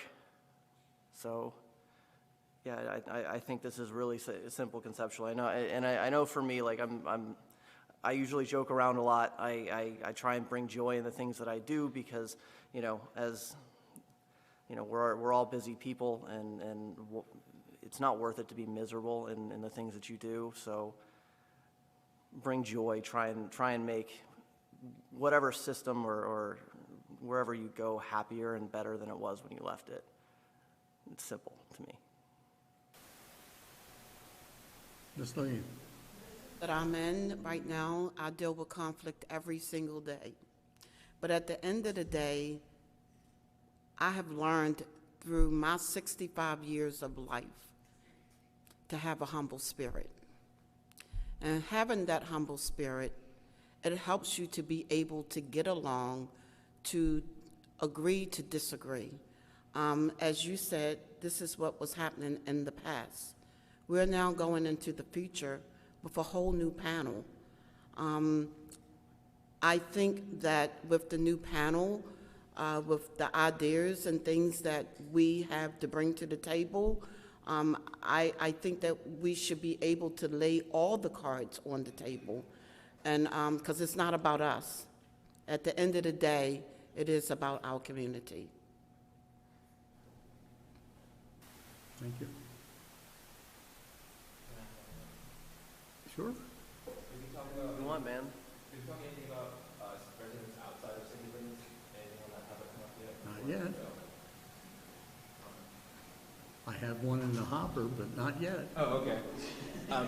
So I think one of the things that I've learned over the past couple of years just being involved with the city is that I think we're missing out on a large population of our people that are outside of Taneytown city limits. So what are your guys' thoughts on maybe changing the ordinances where people outside, slightly outside city limits could participate in council meetings, boards, and ultimately vote?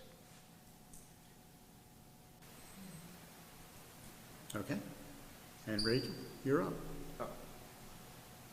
Oh, it's me. My bad. Yes, you're Rachel. That's a hard one because, like, the city limit is set, and I mean, I agree. People outside the town should be involved in their government, whether they get a vote or not. You may not be able to help with them in the city itself, but you could lead them to resources that may be able to help them. Such as the sheriff's department when it comes to, I know traffic outside of city limits is a big issue. And I usually try to direct them to the sheriff's office. And normally they'll send out a guy to watch the street for a day or two, and then they'll hit it, and then it'll go calm for about a week or two. And then it's back to the same old, same old. But as far as voting, I actually think there's like some mandate or something that doesn't allow, I'm not entirely sure what it is, but something that prohibits people. I would have to research it, but well, there's something additional on it. I can't exactly pinpoint what it is right now. I've read about it before, but I can't tell you. But advocating for what you need, though, even though you're outside of city limits, like, I'm glad, I'm willing to help you out any way you need. And as working on, I know boards, it's a little iffy on that. Like, I would be willing to take people outside of town to be on boards. I don't think it should be necessary that you live in city limits just to be on a board, especially if you're right a mile outside of city limits. That's a little ridiculous, you know? You should be able to serve your community, whether you live in town or not. Thank you. Okay.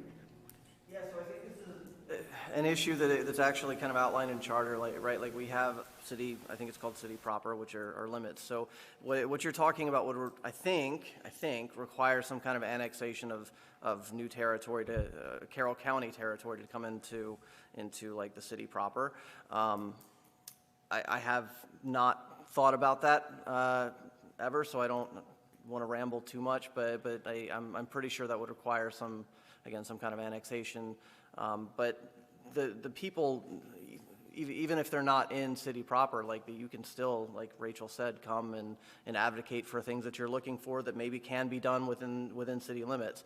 But yeah, to vote, you would have to be within the defined city proper, or whatever it's called, which would require a bunch of stuff to happen, to my understanding. I know I didn't explain that well for you, Chris, but it's something like that. I know. No, the state doesn't allow it. Oh, I see. Okay. Ms. Lee? State doesn't allow it, the state doesn't allow it. But me running my food pantry, I service everybody. Outside the city limits, with the food pantry, even with a lot of the food pantries, they will only let you come there if you live in that area. With my food pantry, we service anybody that's hungry. The furthest customer that we have had to come to our food pantry is from Ocean City. So I believe, my feeling about it is that you got a lot of people that live outside the city limits, but they're pouring their money into Taneytown city limits. So I'm not too knowledgeable about that, but I do understand your concern. I'd like to see a more defined conduit, and I don't have more specifics than that because I'm making it up on the fly because you asked the question. I'd like to see a more defined conduit for people who have especially interests in the city, who don't necessarily live within the city, to make their needs and voices heard. I know of a business owner in the downtown area, decent business. I'm in there pretty frequently. He does a lot of business. He lives just outside of town, so he doesn't get a say where his business. He doesn't really get a say where his business is. We can't do the voting, but if we can have something set in place that's more of a, hey, greater community, here's your conduit for letting your voices be known. We don't necessarily have jurisdiction to be able to make rules per se for an area, but if it's something that'll benefit the entire greater area, then please bring it and let's check it out.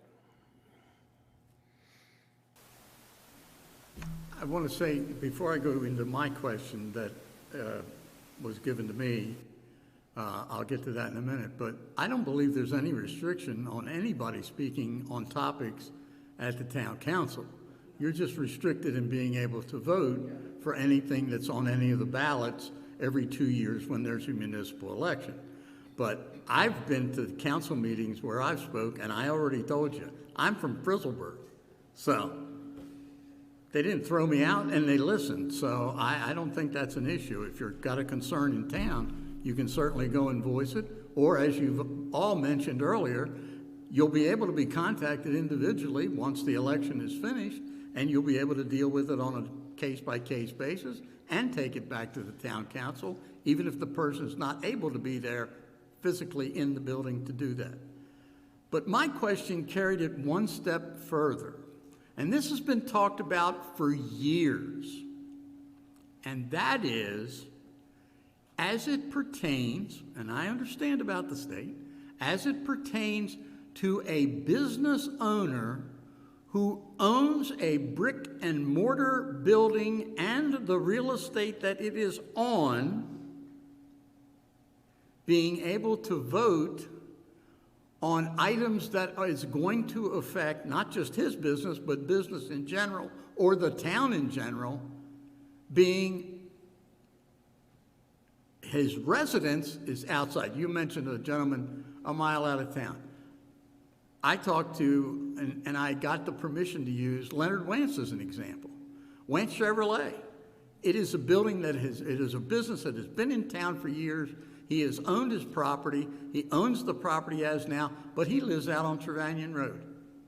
Now, he can come to the meetings at councils. He can go to any public forum and state his opinions, but he has no vote. And I don't know if that's because he owns real property in the town and is the business owner, whether that would preclude him from qualifying somehow. And I know there'd have to be a study going on. And I know there's things people know that I don't know. Trust me, lots of people know things I don't know. But I think it's something that could be looked into.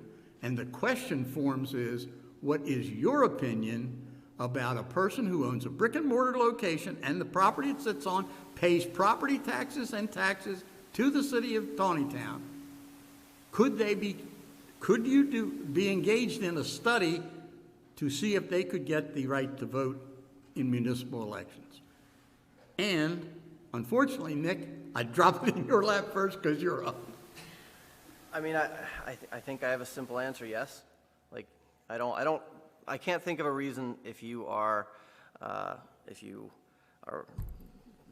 own the business, you own the property, you're clearly a stakeholder in the town and in what's going on. So it just seems to me like the simple answer is yes. I mean, at a minimum, look into it. Like, I can't think of any reason why that wouldn't be allowed. I've never thought about this issue though, but it seems kind of like a no-brainer. You know, give me the data and information, and yeah, I would absolutely take a look at that. I didn't even know that was a thing, to be honest. So, yeah, yes. All right, Ms. Ligon? I would say the same. I would say I would agree that that's something that the council should definitely investigate. But also, would it open up other doors for someone else to be able to vote that is on the outside of the city limits? And what other things are going to be involved in that? How long would you have had to be in business? So I would definitely say yes as a council person to be able to look into it, but make it to be fair to everyone that has a business. No question. Have to have a level playing field. I understand. That's why I said study. Harry? I think it needs to be studied. I think we're going to, on the straight up voting, I think we're going to be running into higher level laws that we're not going to be able to get around. But this was actually something that I was going to be kind of advocating for anyway, because of my friend who's a business owner who I know. He would like to be able to have some form of a say. So I don't know if there's a way we can work something, if it's not voting, if it's some form of a municipal group or something along those lines that we can do to where those people can actually have some voice, even if it's not voting, some voice in what's going on at the municipal level in Taneytown. Okay. This question gets brought up a lot to me, actually, by other business owners. I believe you should be able to vote, but I mean, there's going to be issues that you run into. What about if the owner lives in town? I mean, obviously, should only get one vote, right? Like, there's a lot of rules that would have to be implemented first, and definitely a study would have to be done to determine would this even be viable. And then also, as Harry mentioned, you run into the problem of, well, if they get to vote, why don't I? I only live a mile outside of town. So there's a lot to unpack with that question. And I understand I pay property taxes for my business, and it's no fun. And I feel like I should have a say if I didn't live in town. So I understand where Leonard's coming from on that one. But it would definitely have to be researched before I could give a clear, definite answer. Thank you. Thank you. Any, yes?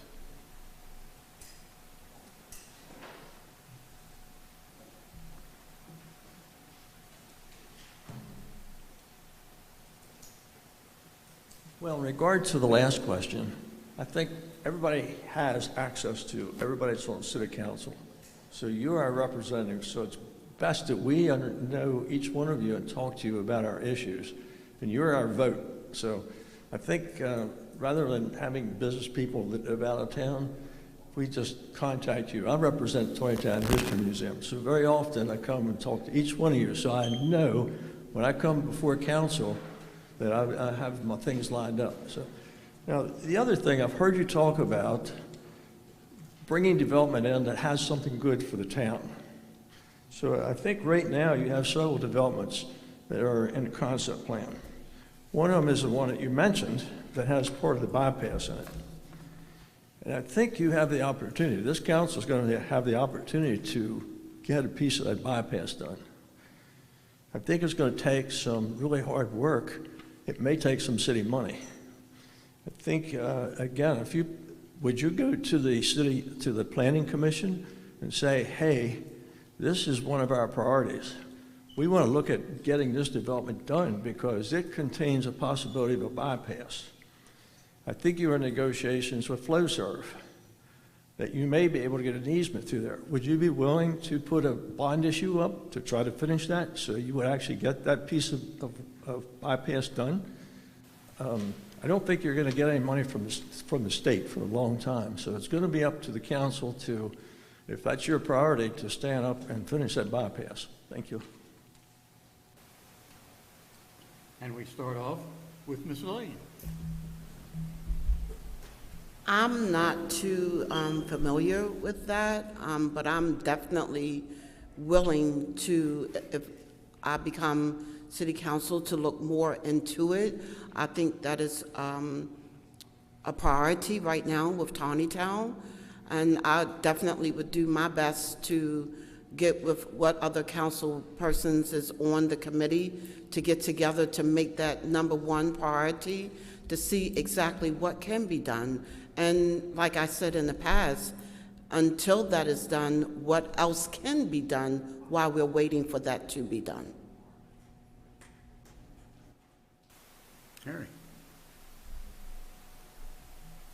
We do need to invest in that, and if it was the right setup, then yes, I would be willing to put city funds in towards it.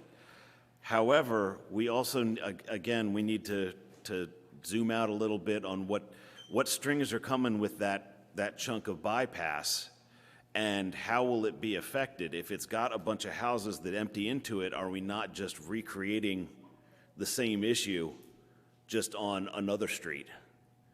So we need to be looking at a bunch of different things, but if there is a chance for us to be able to get that technically half of a bypass done, then we should be looking at it.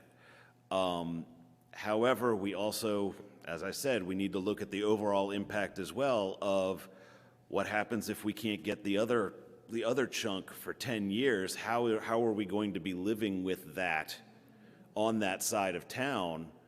And how are we going to be dealing with all of the repercussions of having that much development, even if we've got a bypass chunk? Rachel? Like Harry said, there's always negatives to every positive, right?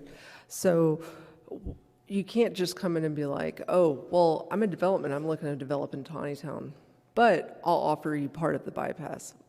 That's just not how it works. Obviously, it's going to take a lot of money to have the bypass built, and a lot of infrastructure is going to have to be put out to these new developments. But it's going to take years, and like I said, while that's going on, you're going to have to find ways to deal with all the new residents that are coming in without the bypass. So how is that going to all work? You can't just be like, yes, let's build this new development because it's offering us a second part of the bypass. You have to find workarounds to the problems they're going to also cause, such as traffic, infrastructure, water, all the above, police, fire, everything. And coming together with the mayor and city council, it's definitely going to be probably, not everybody's going to agree with it. Not everybody, it's going to be a lot of discussion. It's going to be a lot of work around working with the developers, whether they're even willing to build part of the bypass, because obviously the city can't take on that direct cost alone, especially with the way water rates are going. People will go into a panic, and the economy is not the greatest right now. People are really struggling. So should we really focus on a bypass when residents in town are suffering from water prices or electric prices right now? And it's going to take a lot of weighing and giving, and it's going to be back and forth for a while. But I plan to work on traffic control issues most definitely firsthand before even thinking about another part of the bypass. Thank you. Nick? So I'm indifferent to how problems get solved, but for something like this, it's all about the numbers. If any project, any new development ends up creating more strain on the city, its resources, and its budget, then it would fix, it's a mistake, right? Like you don't want to do something but also be shooting yourself in the foot.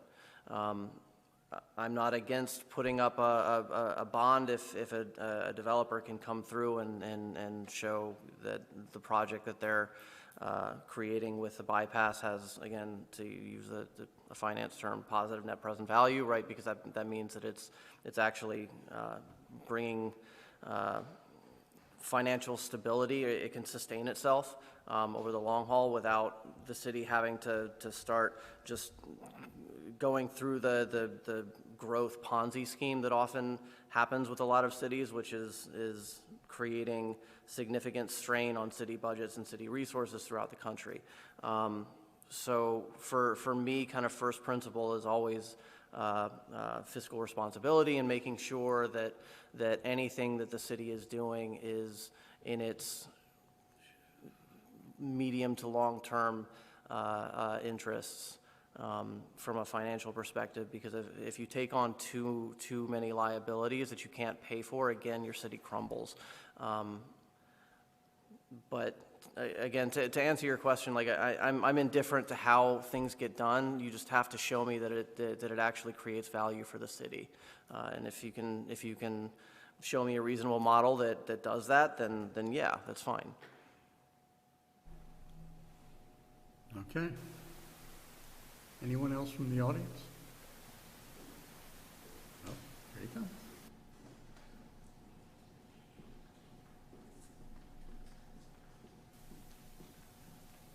My question's very simple. It's two parts. What is your definition of community policing, and do you believe Taneytown Police Department does a great job with incorporating that in their day-to-day operations? And Harry, you're first on deck.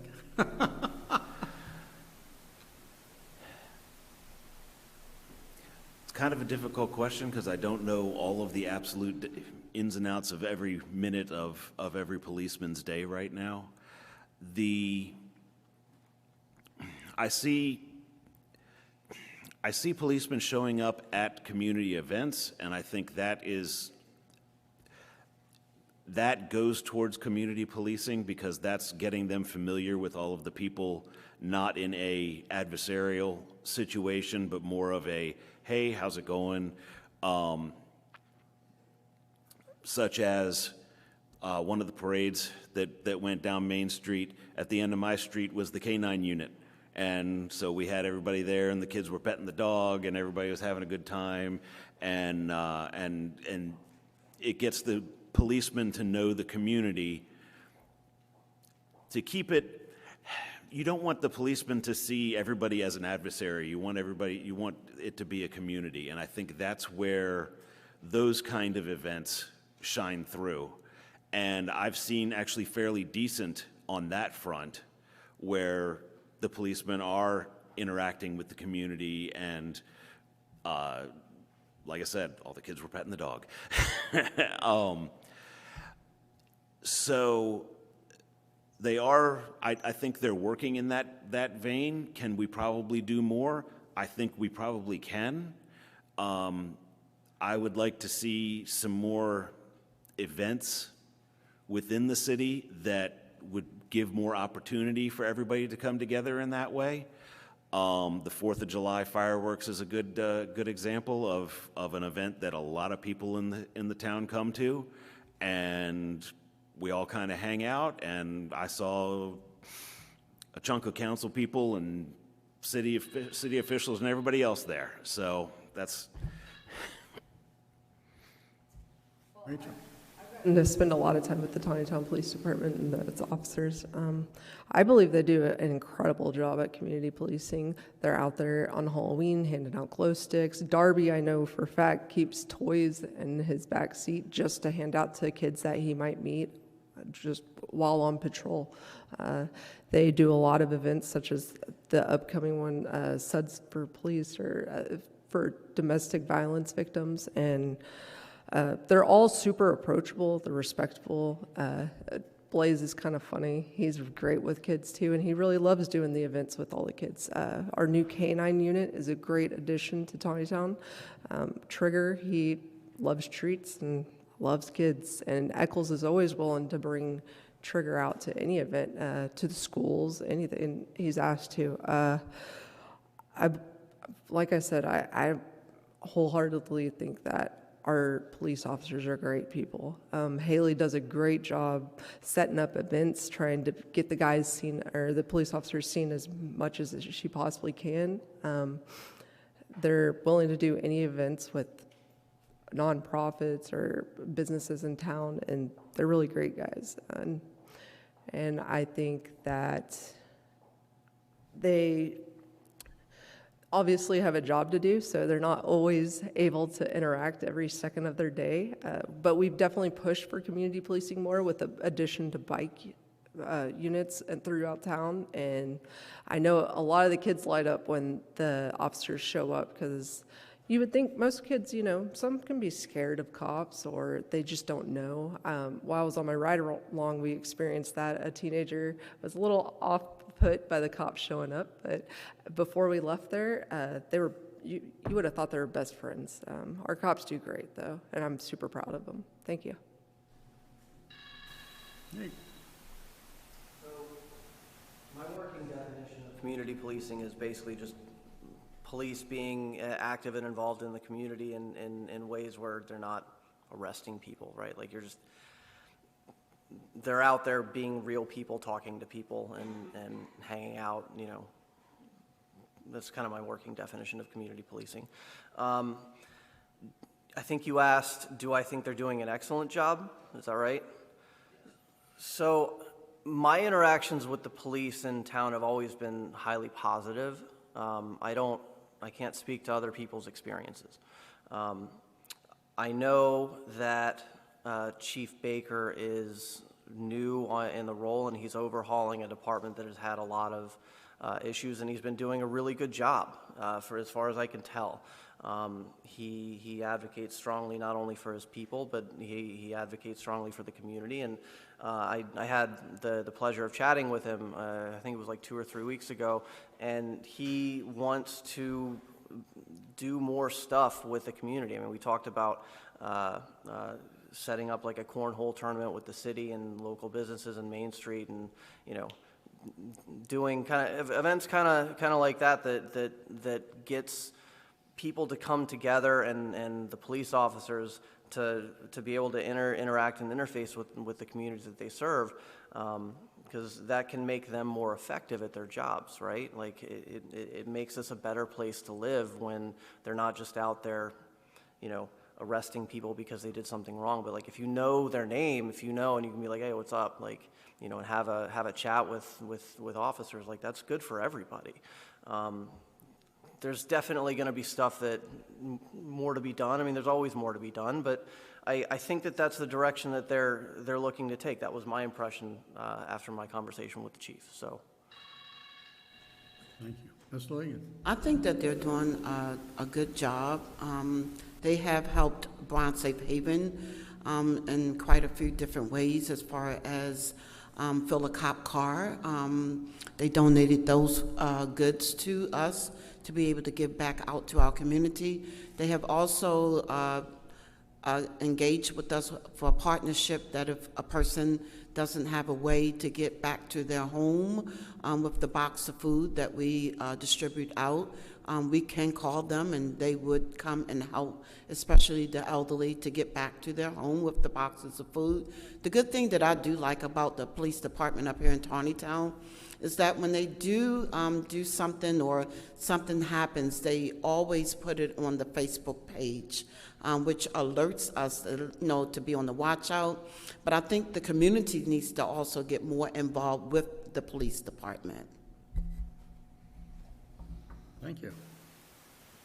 We've been at this almost 2 hours, and if there's any other questions from the audience, I'll certainly entertain those.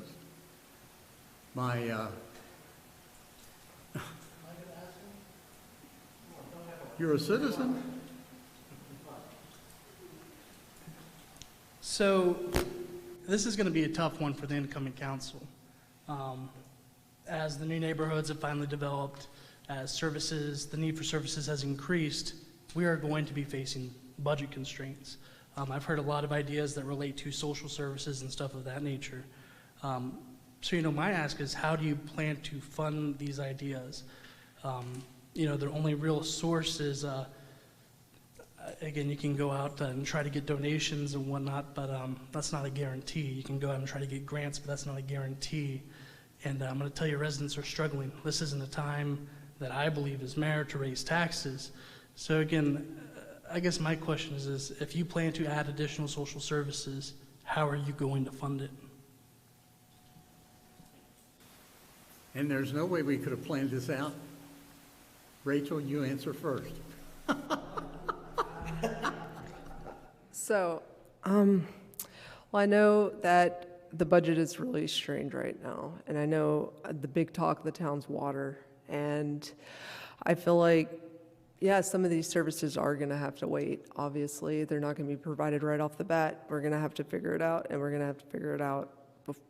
Mainly, I would like to focus on water first, to be honest. Like, yeah, a rec center would be great, and I totally would love to have one, but obviously we have more important matters such as water cost and people struggling with their electric bills, even though that really doesn't have much to do with the city. It's going to get tough for a lot of people, especially with all the Fed jobs being cut. There's a lot of Fed workers in Taneytown. And yeah, we're going to have to prioritize. And I know a big project on the books is the $8 million DPW building. I really feel like that needs to have a second look. I understand that it's totally needed for them, but I feel like it's going to have to be thought out. We're going to have discussions over it, and it's going to be a lot of work. I know a lot of departments are having to cut their budgets, but we need to prioritize our citizens and our residents and what they need, and water is a big one. And DPW building, great, but it needs to cut that cost by a lot. And they might have to go without their training room, for instance, or make the building a bit smaller, but everybody's gonna have to go stick it through the tough economy right now. And just finding additional resources is going to be hard, but I think as a council we could definitely do it together and just research ways that we can cut even more cost in certain areas. Thank you. Nick? Yeah, that's an awesome question. I mean, ultimately, we have to be fiscally responsible, and we can't spend more than we receive. I mean, I don't think that any of the things that we've talked about can be done this year. I mean, the budget, I'm pretty sure, is going to be what it is. And my understanding is that you, Mr. Mayor, have gone to department heads and preemptively said, hey, I think you need to come back with a new budget. It's about 10% less because the economy is looking kind of rocky right now, and it's quite possible that we're headed into a recession. The state of Maryland is in a budget crisis.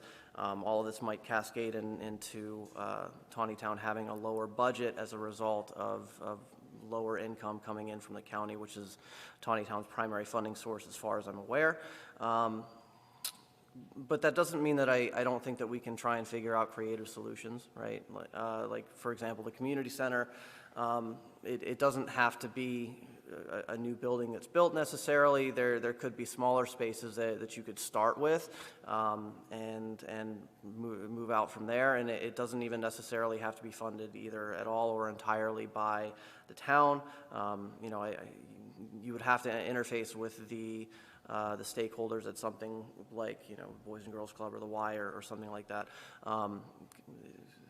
You know, maybe they want tax incentives or grant funding or something like that. I don't have specific answers for something like that because I haven't spoken with the stakeholders that could potentially make something like that happen. So I just kind of have loose ideas. But in general, there's always an answer. But you obviously have to work within the budget constraints that you have because that's just math. So. Ms. Lee?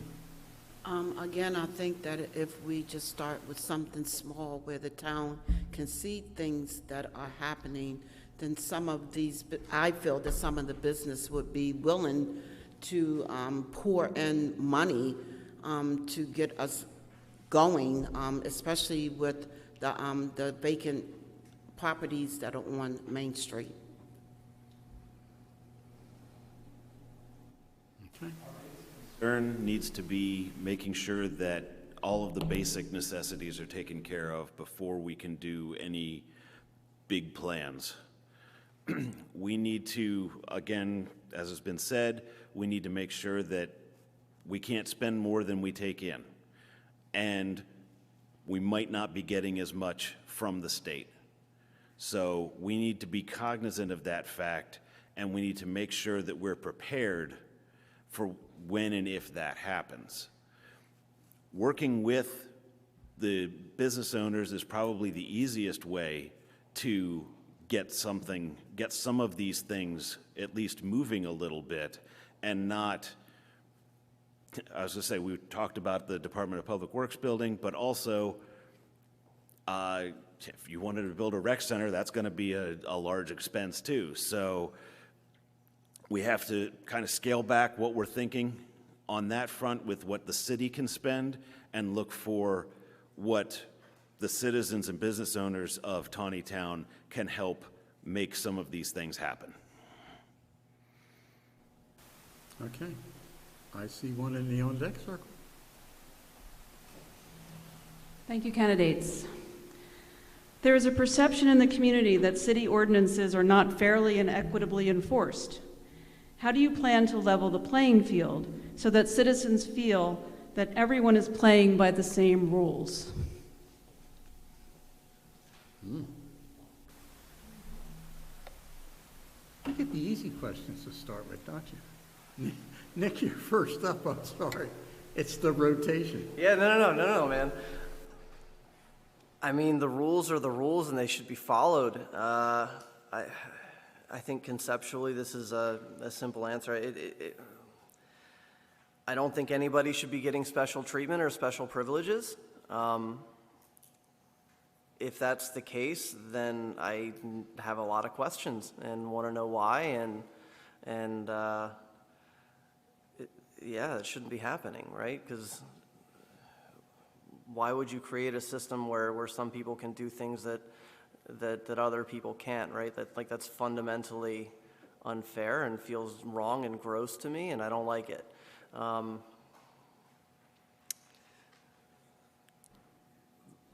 Yeah, I don't even like the question. It makes me feel kind of gross and icky, right? Because like it's just, we all fundamentally know that that's not how things are supposed to work, and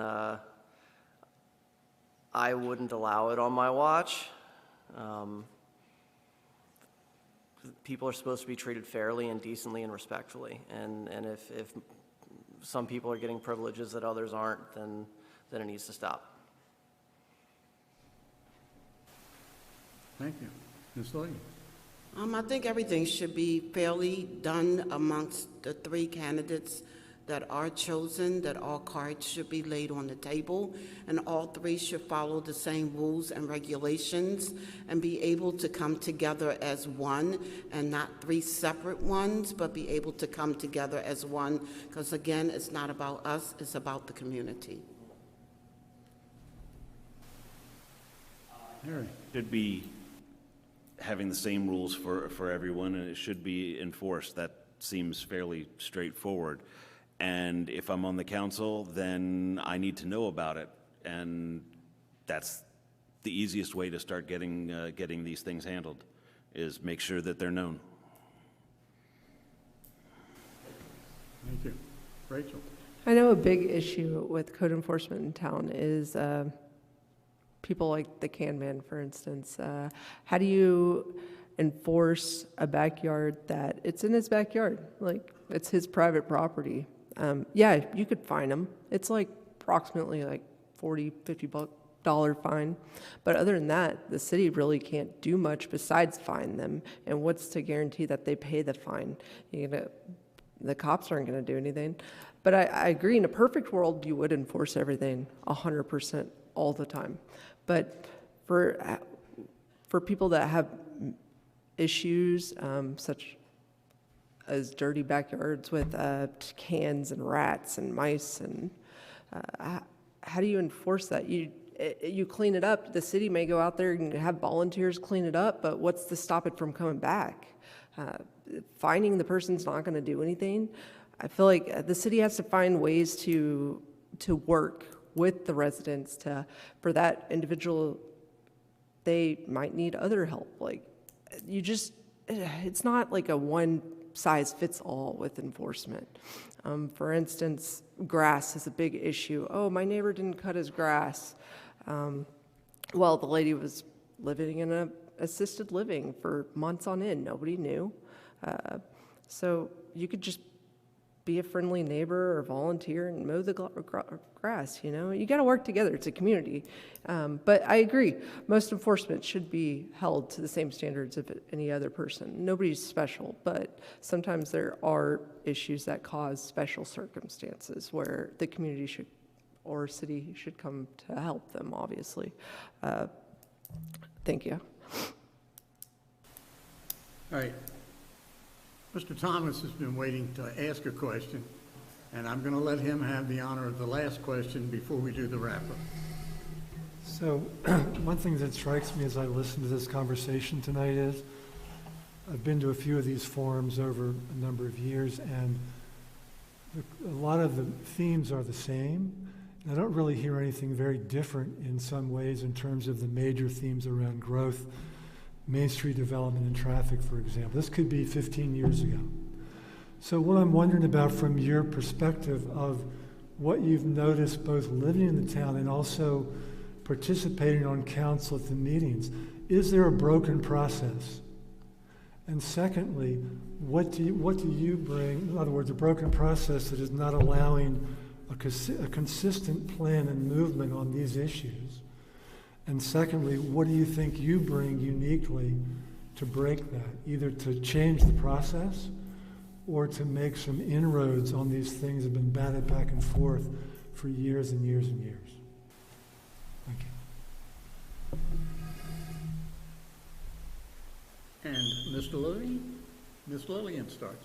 I think it has been broken because, I hate to say it, but in the council, they just don't work together.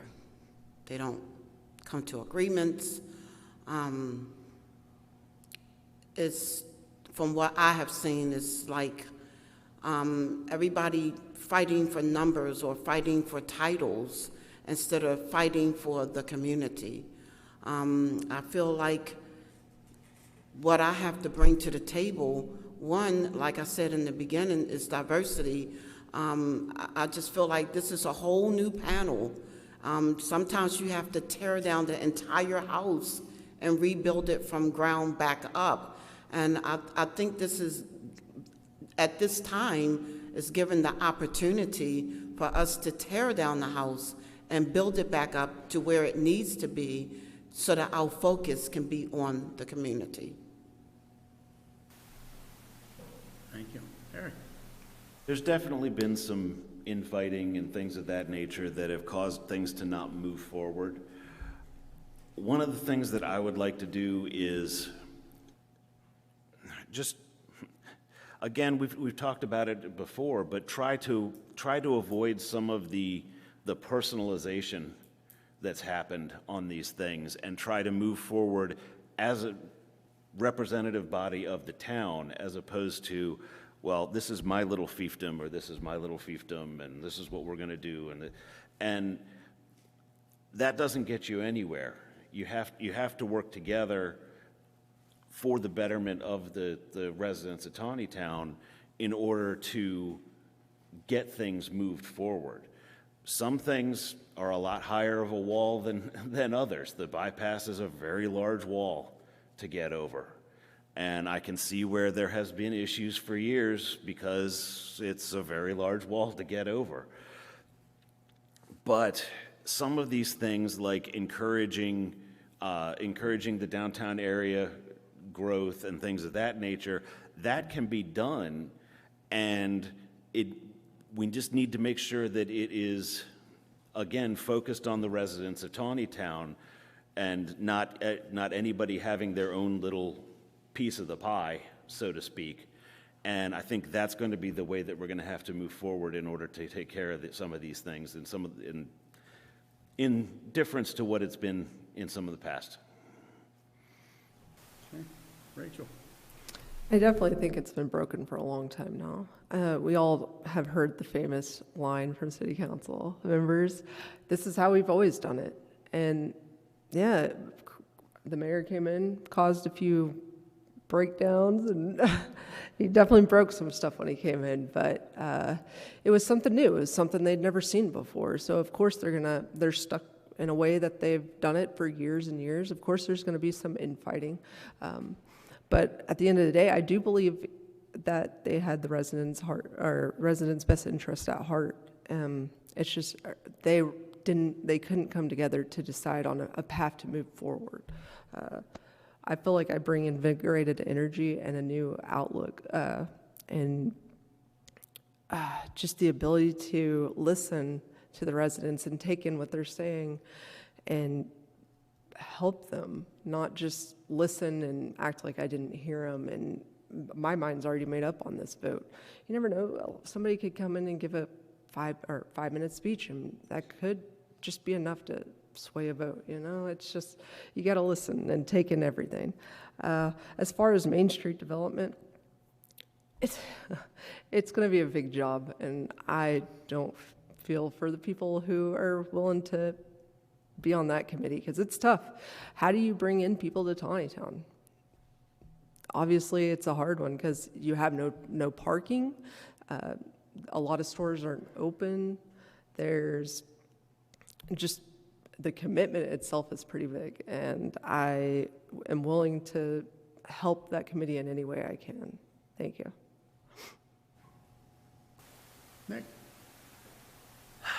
So I don't know that broken is necessarily the right word. What we're ultimately talking about are really, really big challenges. The bypass, for example, that has a host of challenges. And I think the problem is more, where do you start? And I think another problem might in the past have been people think too, I guess, like grand, build it all in one phase, and it seems to me like they haven't necessarily thought iteratively. Because you do a lot of stuff with Envision Taneytown, like you do a lot of small projects that over time, small stuff can lead to huge changes, right? And I think that might be one of the problems that, at least from my perspective, has kind of hampered people. And I think the issue is that, doing things iteratively over time costs more. And yeah, that's fair, but it also, when you don't have the resources to do the thing, right, like then nothing just gets done, and I think that might be at least part of the problem. I am much more in favor of doing things iteratively and doing small projects and doing, potentially lots of them over the course of time.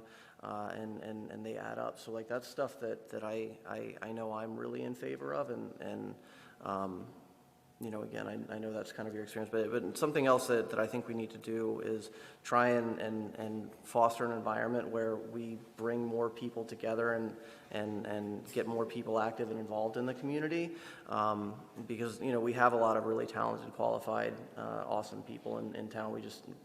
We need to do better at coming together as a community to get these projects done and off the ground. Yeah. Iteration is more what I'm in favor of, I think, at this point. I think we'll get more done. Okay, we're at the point now where we're ready to wrap up. We have the 3-minute closing statements from each candidate. I'm sure people may have other questions, and before you leave the room, you may be hit with some of them. But we need to wrap this up so that people can start thinking about going home. So 3 minutes, starting Mr. Harry. First, I'd like to thank everyone for coming out tonight, and anyone who's seeing this online.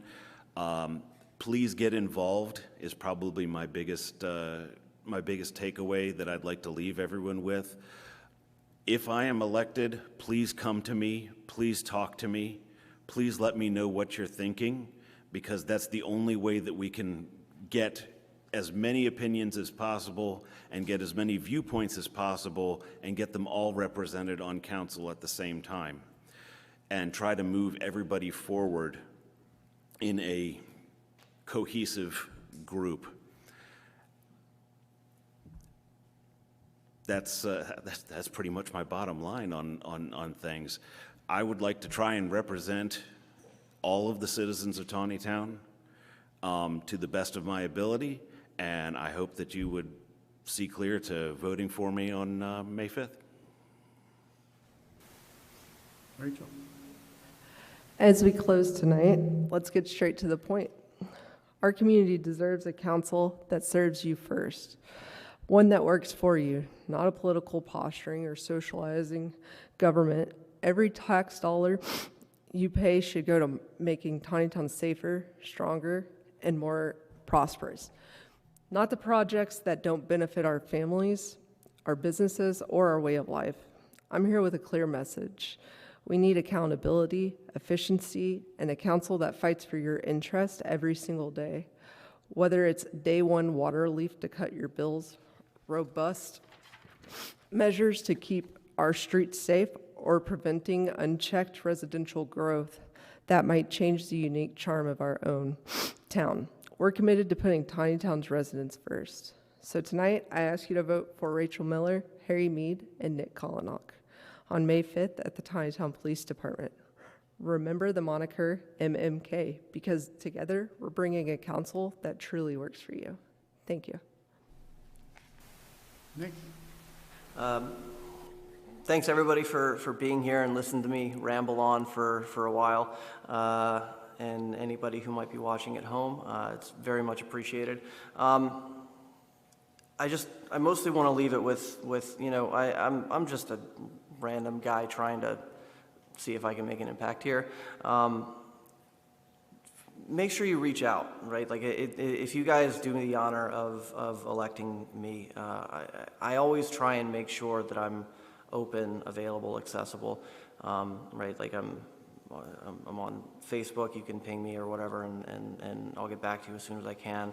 You know, I'll email, whatever. It doesn't really matter. You might even see me, you know, at Food Lion or Kenny's or wherever, you know, picking up groceries in my sweatpants. Like that's fine. You can chat with me and let me know what's going on, because I can't help if I don't know that a problem is there. I can't try and figure out solutions to make all of our lives better, which is ultimately what we want, right? Like we all want to improve our quality of life. We all want to be happy, healthy, and all that good stuff. I know over the last couple of months, I've had the pleasure of getting to know Harry and Rachel pretty well, and I think that they're in alignment with a lot of that stuff. We all want to make Taneytown an awesome place to live. And I think Miss Lillian does too. I've only just met her tonight, but she seems like a wonderful person who is also really insightful and brings a different perspective. I think the big thing that I know my slate would be able to do, because we already work together really well, can also work with the mayor in a way that our current council has been unable to. I know I'm not a particularly ideological person, and I want to make an impact and try and help figure out how to make all of our lives better in our little town prosperous and an awesome place to live. Thank you. Ms. Lillian, wrap it up for us. My name is Lillian Hardy again. I am running for City Council, Taneytown. I am here for our community to help rebuild it back up again. I am here to help any and everyone, whether you are a youth, a drug addict, a senior, if you are food insecurity. I am here to help in every area. I am 65 years old, and I have had over 30 years experience just dealing with the public and dealing with people and being able to bring people back together, to be able to bring organizations back together, to be able to build organizations. I have been in business now with Bronx Safe Haven for over 4 years, and I have done advocacy work in all different sorts of fields, and different fields within Baltimore City, Baltimore County, Carroll County. So I am here to represent you. I am here to help you as the community and as the citizens of Taneytown for us to be able to work together. I pray that the best man wins. It's 4 of us and 3 of us are going in. So I pray that each and every one of you, even if you have never voted before, make this be your first time to vote for Lillian Hardy on May the 5th. Thank you and have a great night. I want to thank you all on behalf of the Taneytown Chamber of Commerce and Envision Taneytown for attending the forum, making it possible to grill the candidates, put them on the spot, give them a little heat, let them know what they're in store for if they do get elected. So thank you this evening. Don't forget, you got to vote. You got to complete the process by voting on May 5th at the police station.